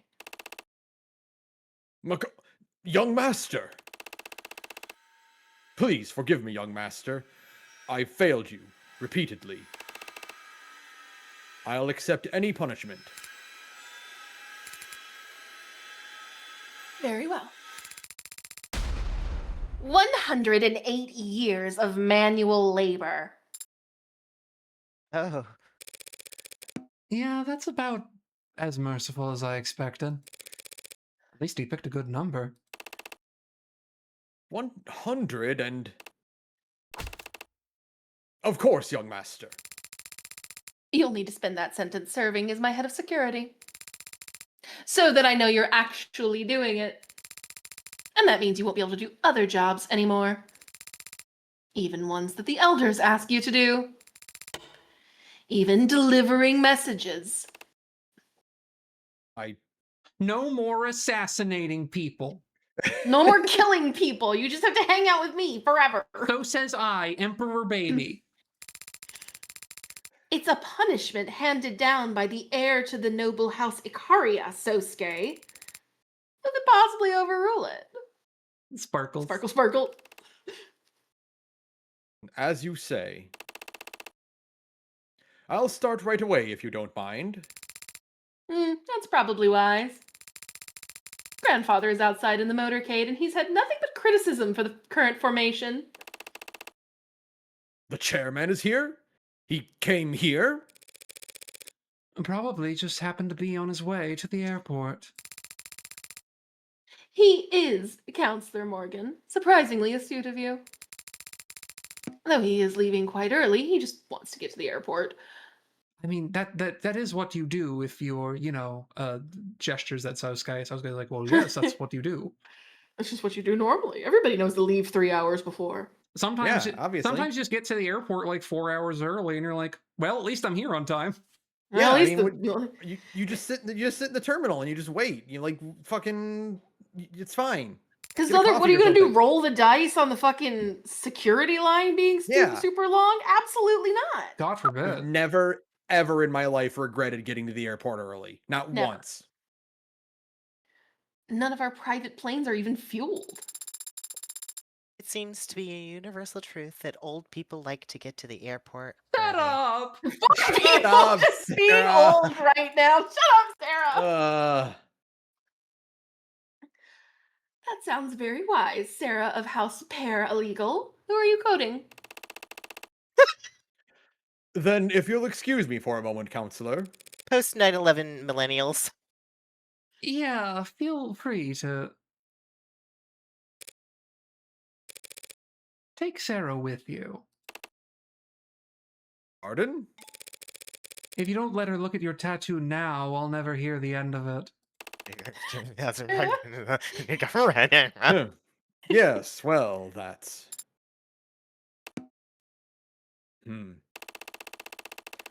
Right then, I'll, find a corner in which to lift up my shirt. Looney Stomp. Congratulations, counselor. You succeeded on all fronts. Just somewhere in the far distance, you just hear.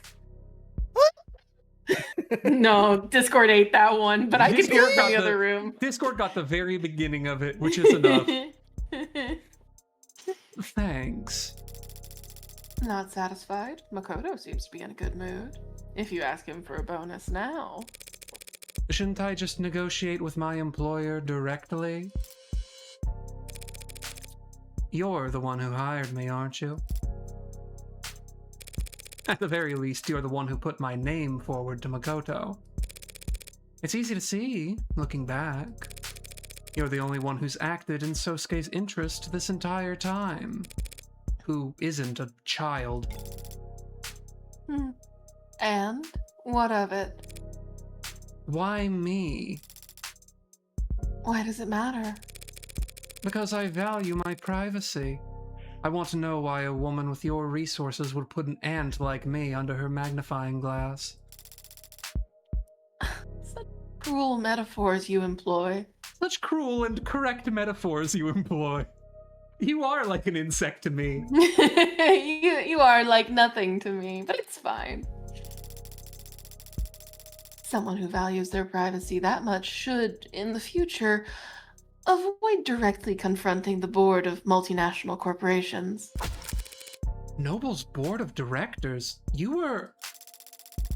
Not among them myself, but when one woman shifts the opinion of a room that stagnant, even by a millimeter, word gets around. Just like, imagine you're having lunch with Mireille for like a thing. Like, by the way, if you ever need like a suspect lawyer, there's this redhead named Evangeline Morgan. That lady's crazy. I like her. She's I like what she's crazy. got going on. Yeah. I like the cut of her jib. I wonder if she'd help me hide a body. My, you really are a shy little girl. No putting the genie back in the bottle, but I won't recommend you to anyone else if it bothers you that much. Thanks. Though you can be pretty shy yourself, letting Makoto take all the credit. Why the subterfuge? I've already overextended myself in this matter. A woman from my side of the house intruding upon the IFG's business. I don't mind that I'll have to rip out fingernails in front of the elders as recompense, but I thought I might spare myself the additional pinky or so. You're being literal, aren't you? Disobedience always has a cost. Especially in old families. Especially for daughters. But not flinching as you pay the toll carries its own kind of power, don't you think? Maybe I'm just trying to dress up my cowardice as dignity. Disobedience used to come naturally to me. It gets harder the older you get. Harder to believe your independence wasn't just immaturity. That's why I'm glad Makoto's such a good boy. I don't want him to feel any guilt later in life. Yes, Makoto certainly takes his responsibilities seriously. Can't imagine where he gets it from. I was such a hellraiser. He must get it from his father. I suppose. It's an interesting mark below Sosuke's eye. Looks like a mole, but seems to be hereditary. Does Makoto know Sosuke's his father? Does Sosuke? Oh. I would be very disappointed in Sosuke's intelligence if he didn't. That's why Sosuke left the family to join the military, wasn't it? Why he asked to become the Hound when he came back. Self-imposed exile for interfering in your arranged marriage. Interfering. We were younger then, but we still knew what we were doing. We know there was no stopping the marriage. If we didn't cover up the pregnancy, others would. Or just eliminate the problem themselves. Sosuke left before the bridal shower. A sudden enlistment, certainly, but I don't blame him for not wanting to be there on guard duty as I married another man.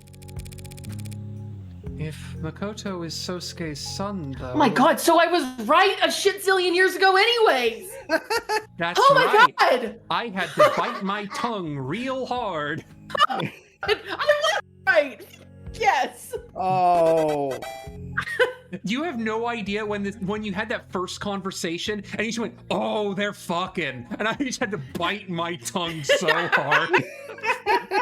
You know. Not only were they fucking, they were fucking with the ultimate consequence. But yeah, but like a billion years ago when I was like, Makoto is the little lord.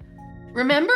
Well, that's Yeah. the nature of the funny trick is I go, well, it wasn't Makoto who's the little lord, it must have been Sosuke.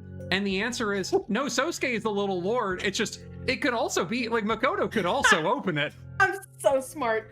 Okay, carry on. Sorry. If he stands to inherit from both his father and mother, his worth. I understand this is going to be hard for you to believe, coming from a woman like me. But Makoto's already worth enough. He has his health. He has his mother. And his father will always be close by. Every moment we've shared as a family is worth its weight in gold. And as you've now seen, when given the opportunity to choose between Makoto and the blue blood fortune, Sosuke chose the former. All of you could have it all. Why don't you want it all? We already have it. I see. You don't understand, do you? I hope you do, someday. Let's get back to something I fully understand then. Bargaining. One blood test from Makoto could split your precious house right down the middle. Your husband will be infuriated, assuming he has a pulse, and whatever connections you married him for will burn up in seconds. So unless you guarantee me that I'm free to turn down any job... Don't make unnecessary threats, counselor. It makes you look weak. Take it from someone with experience. You're always free to leave the house. But if you find yourself slinking back, don't be too hard on yourself about it. It's just what the house does. Now, would you excuse me? I'm also going to point out something very funny here, because it's something I've been thinking about a lot, and it's so earlier she's the way she is, and she called Morgan a shy little girl and all that, right? Mhm. But we know, so on the cast list it doesn't give her or Sosuke's ages very specifically. We Mhm. know now that at the time of when this is happening, that Sosuke is pretty freshly about 30 years old. Because, Mhm. if you're assuming they're being exact when they say stuff happened 30 years ago, he was born, in August 30 years ago, and it's currently September, right? Right. We also know, though, that when she said actually, when he left for military, he had to have been 18 when he left, and he left when he was 18, and she was a year older than him. Mhm. Meaning she's about 31, okay? Right. Morgan's casting sheet says she's in her late 20s. So she's textually little girling someone who is maybe 4 or 5 years younger than her at most, and also an entire half a foot taller than her, which is Yeah, a that's really funny mental image to me. No, it totally makes sense though. She is remarkably more mature than Evangeline Morgan. Oh yes, So it just feels like she's a 30-year-old woman who has attained 80-year-old little grandma energy, right? absolutely. It's just very funny to me. I do appreciate it. I love her. Exactly, Teebsley, maturity mogging her. Yeah. Sosuke seems to have satisfied your companion's curiosity for the time being, and Is that something I need to contact an adult about, or? it's very rare for him to have any time to himself. And you don't understand, do you? Counselor Morgan, Emma? what's that look for? So that's 2 wins for me now, isn't it?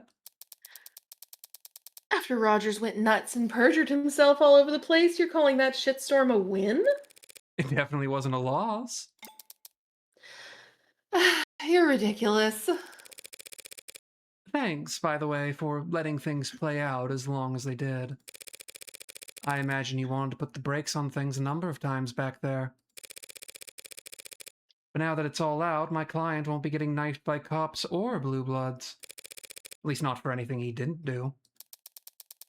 You think I was happy to let the Count of Icaria walk out of my courtroom? Your courtroom? I'll have to have a word with the adjutant. Please don't. Yeah, I had my doubts. The OC unit has been getting a number of odd reports in the last 24 hours, truth be told.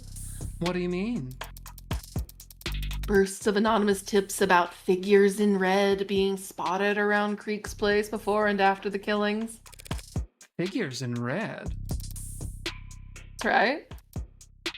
The rust. Ah, right, the rust. I don't like the timing, but it's not as if OC can ignore the idea altogether. Someone killed those 4, and it wasn't Sosuke or Rogers. If you don't like the rust for it, where's your head at? Whoever killed Creek's pod did it with such unhinged brutality, and yet it was executed with a precision so cold-blooded they managed to virtually erase their presence from the scene afterwards. Yeah. Tanks and Creek were both shot from fairly close range and near enough to their solar plexuses. I suppose. Bashing Trey's skull in was overkill, yes, but it was the safest way to erase anything in his mods that may have been recorded. And even if there was an afterthought, that overcorrection is in line with perfectionism interrupted by... Forget it. I'm seeing things that aren't there. You think Heartbreak did it? Did you, Aw. Emma, do you think Heartbreak did it? Do you think about Heartbreak every night when you go to sleep or when you're in the shower, perhaps? Do you think about Heartbreak when you dream, Emma? A first sign of obsession. I'll say. Obsession? I'm jealous. You seem like you never let anything get to you. Wait till you hear my internal monologue, lady. It's unpleasant, you know? Feeling like you're possessed by something. Or someone. Well, if it was easy to wrest control back, it wouldn't be an obsession. Just puppy love. Oh, that's me. Gotta take this call. See you around, Morgan. Yeah, see you around. Just don't go telling anyone that was a win, or I'll have you arrested for spreading misinformation. Well, we can't have that. You didn't win! You didn't win! You didn't win! Okay, Morgan, I've fulfilled my obligation to Sarah now, so... So now you can buy me a goddamn drink. Pardon? You can start your 108-year sentence tomorrow. I've got some paperwork we need to go through before then, and I don't want to do it sober.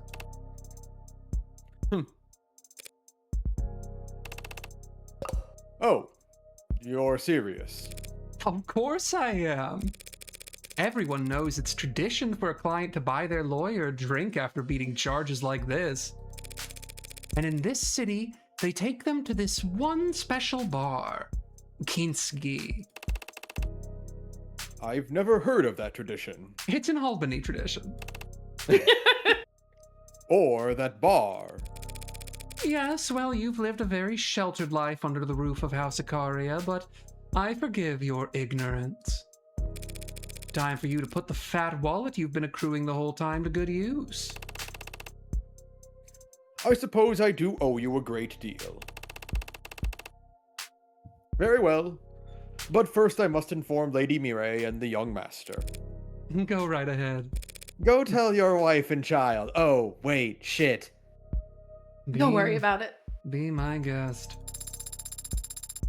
Was that Edna? Did you want to get a look at Sosuke's tattoo as well? I'll take a rain check. Sosuke seems much more animated this afternoon, don't you think? Did you say something to him? No. No. I didn't do anything. I see.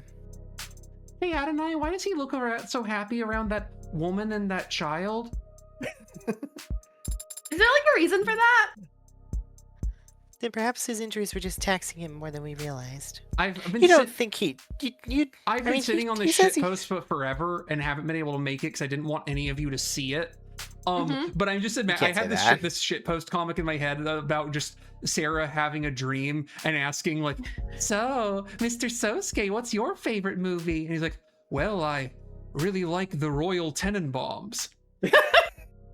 Then Murray shows up. What a coincidence! My favorite movie's also the Royal Tenenbaums. And Sarah's just going, "No." Mine's the professional. Good taste.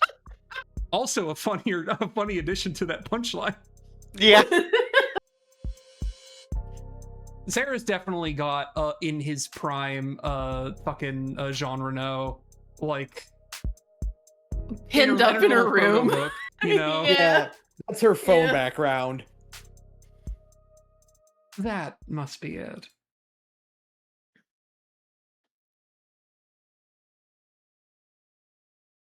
It had been threatening to rain all day. Gray skies spanning a slate blue world. It was cold, and all the heaters were humming in their rush to overcorrect for it. At 3 o'clock, raindrops started hitting the windowsills. Not a problem. She had her umbrella. At 3:15, the adults started leaning back in their chairs. Watches and phones were being checked. They were preparing to leave. At 3:24, another topic is brought up. The gathering resigns themselves to a continuation. It's 3:45 by the time the girl is able to excuse herself. She has 15 minutes to get back to the school.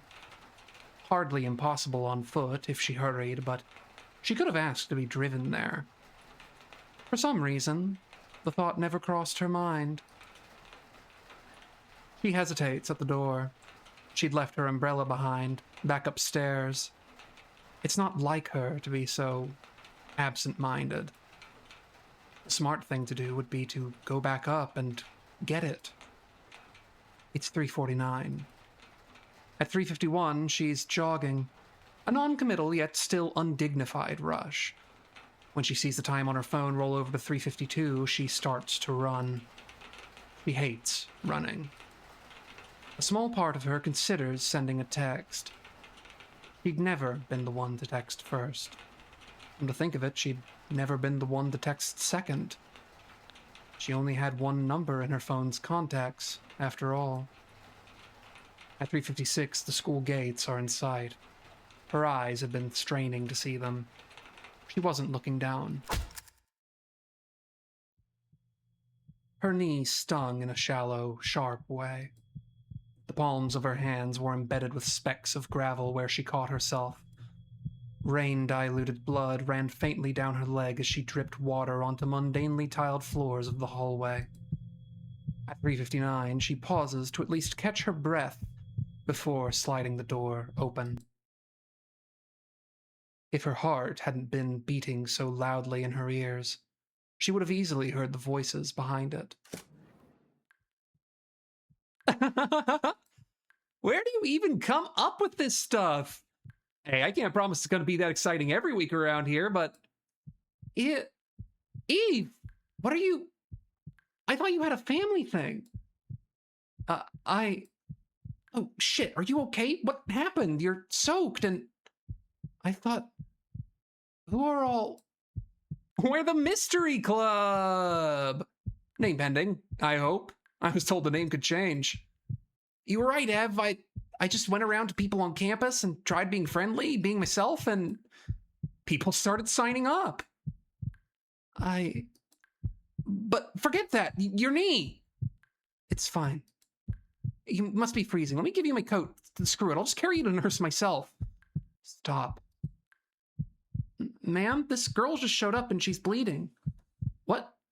Bleeding? Everyone stand back. Where is she? Who? What's her name? I don't know. I don't think I've seen her before. You, girl, come with me. I'm taking you to the infirmary. Ma'am, she's cold. That's very nice of you, but it's not sanitary to share uniforms. Stay here and wait for the floors to be cleaned. Ev, Don't worry about it. I can walk on my own.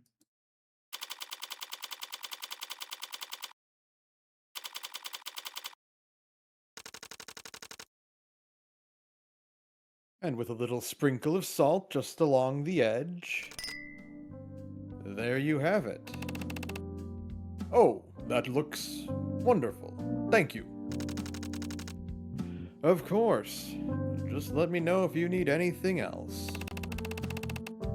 I must admit, Morgan, this is quite a fine establishment. And so exclusive. The whole staff on here on hand to attend to just the two of us. Yeah, exclusive. Yeah, dog, exclusive. I can't imagine what the waiting list must be like. Right? Lucky for you, you've got a man working on the inside. Can I show you a table at any time, Sasuke? My favorite post I've seen about of the devil is Sarah in her turtle, like her knot jacket and anything she wears for work. It's just someone just going, love this androgynous Sarah look. No dick, no balls, just vibes. Yeah. You or any of your housemates ever need a quiet spot to lay low from the judging eyes of high society? Now you know where to send them. I might just do that. And these prices are so reasonable. Shit, knew I should have gone with the digital menus. Hey, Sosuke. That name they have for you, the Hound, that a title you were given or just part of the mantle you chose to take up? No, I was called that long before I started delivering messages. Long before I got my tattoo. Truth be told, I'm not sure where it came from, or when people started using it. Childhood nickname, I suppose. Earned by following Mireille around like a puppy? I never, Who told you Mireille was the heir when we were... It's a miracle you didn't break under torture, you know that? The Hound of Icaria. So everyone called you a dog when you were a kid? Jokingly. Lovingly. Mireille's right. I don't know anything about whatever that four-letter word could be. I simply don't know it. Whenever someone says it, I hear TV static. One of the many things I've long since acknowledged that I'm missing. Obsession, addiction, those ones are easy enough to grasp. I've rolled the dice plenty of times by now. There are no demons haunting me, no other drivers in the car. Just me, sitting in the dark with a hole in my chest. When it's hungry, I feed it.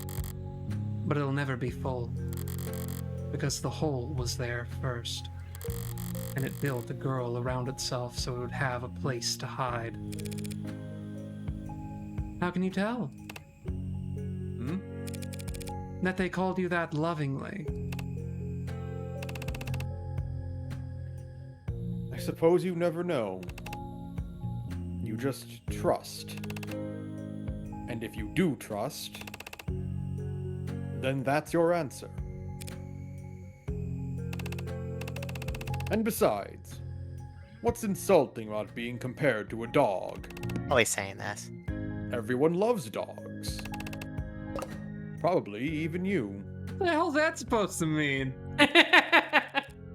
For your information, I like dogs just fine, Sosuke. But I could never live as one. Everyone's already collared in this world, tagged, labeled, classified, and put in a box. But even so, I refuse to sit at the end of someone's leash. Better to remain a stray.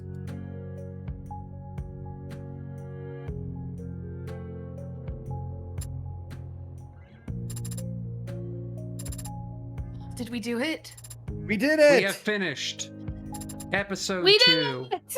of the Devil. Yay! Ah, man, Of the Devil kicks so much ass. What a good fucking What a video good game. Like, shit. We didn't even have to go late. We just had to, we didn't even need to start that early either. I'm very Yeah. pleased. Yeah, Hooray.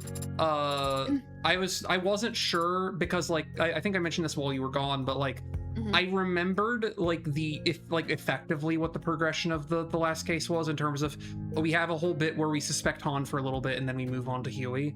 I had Mhm. I was like, this could take like I had no idea how long that bit was. Right.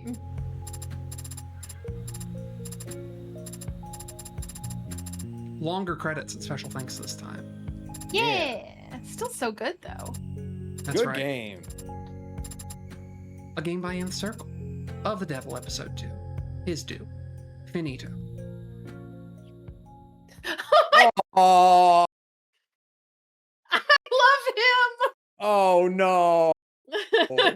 I love this He Morgan gets- face because it's one half disgusted at this fucking goober, but Mhm. also just her looking at the photo like, fuck, I can't believe she was heterosexual. Shit. This is horse shit. He gets to go home and be a family man. Good for him. Well, he Morgan's gets so to- mad. He gets to be a family man when the properly legal husband ain't watching, but that's fine. That's fine. Living life on the edge. something Morgan could appreciate, I'm sure, if not in the Mhm. same thing. Hey, congratulations on clearing episode 2 on High Roller. A bonus charm. Well, I actually don't remember if I showed off the High Roller bonus charm in this or not. Oh right, I have another voice I need to do. But who voiced this kid from like the first session? I think it was either Sarah or Otzi, but I don't remember. I think it was me. I don't remember. You want to voice this kid then? Sure. I wasn't looking out for anything in particular. The rest give me and others food and stuff for telling them where the blues go and who they talk to.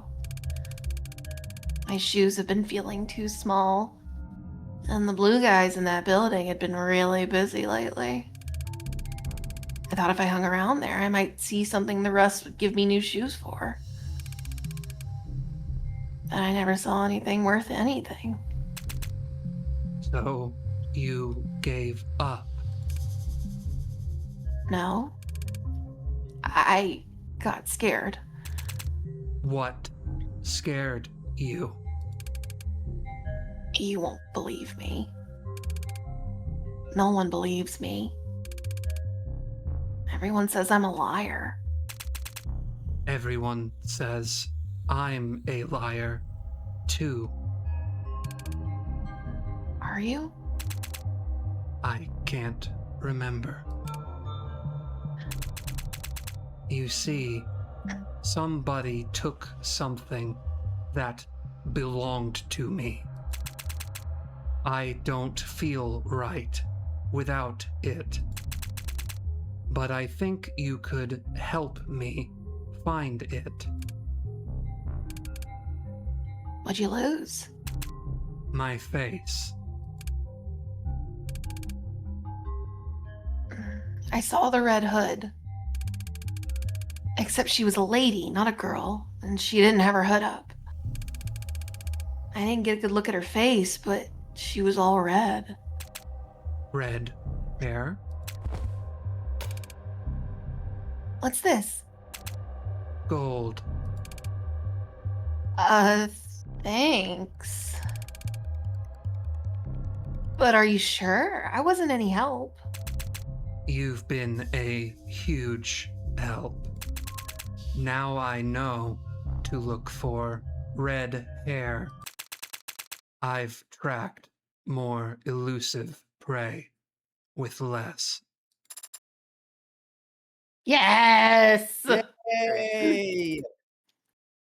We have Of done the it. Devil, Episode 3, quoting scripture. Ooh, that's a good title. Do sometime. Who knows? Let's look at our results. How'd we do, Yay!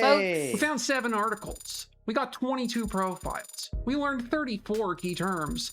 We found 28 pieces of evidence. And we earned 406 credits. That we are rich. Congratulations. You finished episode 2 with 406 credit. Your high score for episode 2 is currently 406. Hell yeah, guys. You've unlocked concept art and bonus scenarios based on this score. You also have a total of 547 remaining store credit to spend on phone charms and case colors. Damn. So, we're probably not going to do the bonus scenarios because it is already 11:30. But I figure we can look at the concept gallery a little bit at least. I'm fine with that. Yeah, sure. One of the bonus scenarios has a teaser for something that might be in episode 3 based on what my reasoning, but I don't know if I can correctly identify which one it is. These are all episode 1. When do we get episode 2? Because we looked at the episode 1 ones already. Yeah. Is this a new environment? Yes, so here's the environment renders for the street level. Pretty good. Concept art for Dimani. Very There cool. he is, yep. I like his little scars still. I think they're very And his cute. gold nails. It's very cute. And his blue suede shoes. Here's Creek. And and Trey actually. I like we haven't done the live read for it. I might make you all do it with me at some point for like I don't know, like it's Saturn's birthday and I'm subjecting you to the tortures. This Fair. is a reference to character design from from Model Employee, which is set in the same universe and approximately the same time. Okay. And they discuss it as being a very popular anime at the time. There's a character in that who also has a shirt that says Maid Man on it, and the little maid guy on his charm was supposed to be a character from Maid Man. That's cute. I see. Sorry, Creek. Yeah, sorry, the four of you. Here's Miller and You Tanks. were fun. The goobs. I the love goobs Miller's all design died so much. badly. I love Hatsune Mike a lot. Yeah, Hat Mike. That's Hat Mike. Oh, here's these Oh, original Hatsy sketches and Mike. stuff for their crime Mhm. scene. I do actually, I can reveal a little bit of behind the scenes because I've worked with, because the 3D environments are all by MCF, by Patrick Mulholland, and by AA Renders, who's I don't think uses their name publicly, but they explained to me before when talking about modeling environments for other things is like whenever they're doing environment, they have like usually on hand like a little guy of some kind, just a generic person who is like I think usually 5.5 feet tall, which I think is Okay. just a standard. That's how people do it, and it's like everything I model in the scene has the 5.5 foot tall person there to reference the size at all times. That That's makes why sense. a lot of these you'll see the placards there so that you know everything looks right without having to actually put sprites in or render it in engine. Yeah, that's smart. Good call. Here's Mirai and Makoto and their little picture I on the love- phone. Aww. I'm so glad. Oh my god, look at that big smile. I love That's Makoto's so outfit, cute. by the way. It's Like so without cute. the cardi, I guess not the cardi, as you know, the Howry on top. Because it also I like that it also kind of evokes a big cardigan because he's like a student, so it's very Yeah. cute. There's a texture to it that almost feels like the inverted Ushiromiya, right? Where Yeah. instead of being like, we're dressing European, but there's some Japanese design flares. It's we're dressing very Japanese, but there's some European design flares, right? Yeah, it's such a cute outfit. Yeah. Very good, yeah. Also, Mirai, the Mirai. most perfect and beautiful person alive Yeah, no. ever. Somebody in chat called her Milfrey, and I think that's really good. Yeah, That is So- good, yeah. yeah. I mean, No, I- Teamsley, don't shake the baby. Mirai, I know. No. No, shake the Shake. baby. No, Shake the shake baby. the baby as hard as you can. I know that you don't like black tea, Mirai, but I think it could work betwin us. Please call me, please, Oh, please, please. please. Unfortunately, Sosuke can fight. Yeah, that's true. I don't even have height advantage on Yeah. him. No. Tragic. Sorry. Here's the outside and inside. I really like this early render of the outside that is like Super Mhm. Mario 64 colors. It's very I was about to Minecraft. say, Yeah. like, it's very N64-esque. Yeah. Let's see. We've Oh, got that's his Sosuke. tattoo. That whips. No Dang. wonder she wanted to see it. Yeah. Great. Also, the insanely Yeah. funny detail that he has a copy of his tattoo printed on the back of his jacket as well, in case you wanted a preview. He's the funniest man of all time. I love him. Barkinski. Very cool. I like you can see how swagged up it got from like the very earliest prototype. Here's Han. Oh yeah, and her and- dope ass arm braces. And this is the thing that made me remember is that you can see the poster of her not being around in the host bar when you go to it. Oh, cute. And that's why I remember. And she's got a little fidget tubby charm as well Mhm. that's on her phone, I think.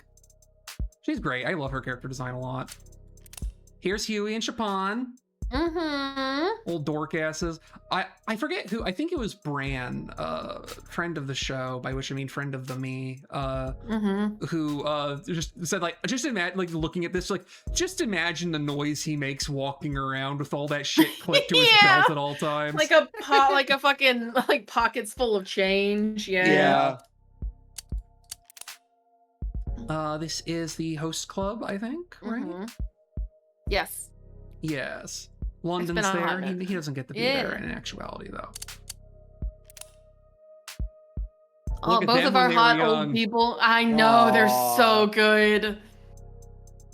What, I was quite a looker in my day. I'm still a looker now. were they, highly think that- impossible to discern hand gesture? Do you think they explored each other's bodies? I mean, God, look at them. I certainly the fuck hope so. God, I hope so. They deserve nice things. Yeah. That's right. Even though they probably hated each other's guts. But what's true romance if you're not on opposite sides of the gang war? That's You know? right. You don't- God, you so don't have to- true. You don't have to fuck someone if you. It's not against the law to fuck someone you hate. That's Yeah. right. Listen, Does the tulip fuck the buzzing bee who whole- steals its sugars? Quoted the the prophet whole PJ. plot of Yakuza 2 hinges on Kiryu not realizing that he's banging the daughter of the rival gang's faction.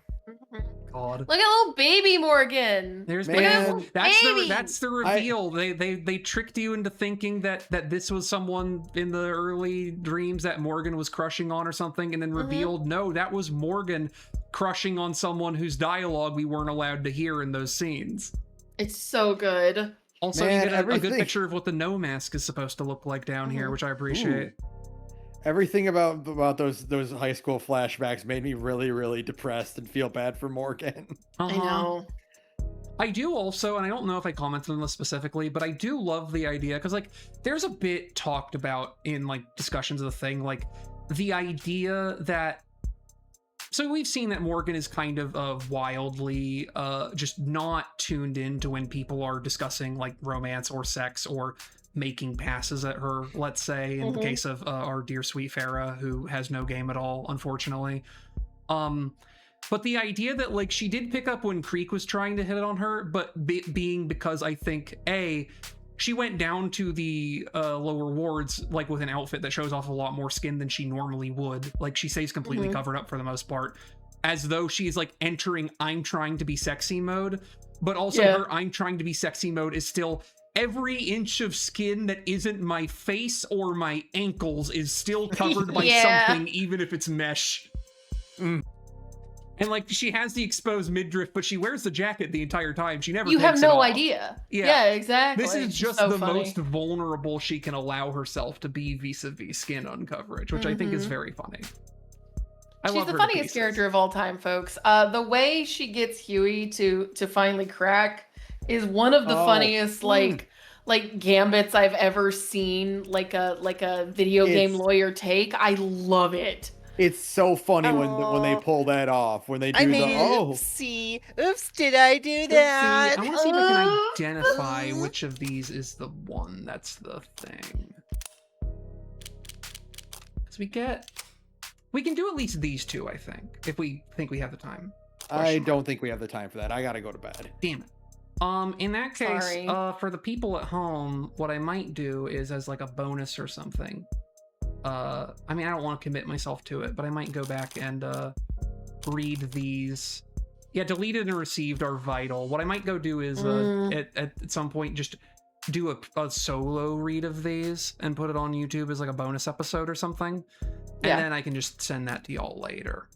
Okay. These are all really good though. There is some part of me that would love sometime if we like, not for a stream, but just as like, if we wanted like excuses to do more content, like go through and record some of these scenes from the episodes, because they're all really fun. That'd be fun. Yeah. I would be okay with that. I just can't do it tonight. But yeah, I would love to go and do more of these as like a quick recording bonus thing.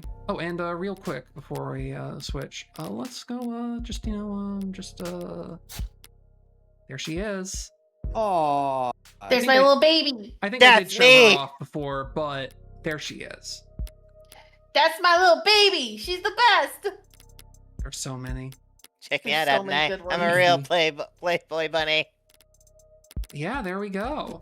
That's And the I am devil. showing some leg. Maybe this way I can bag Sosuke.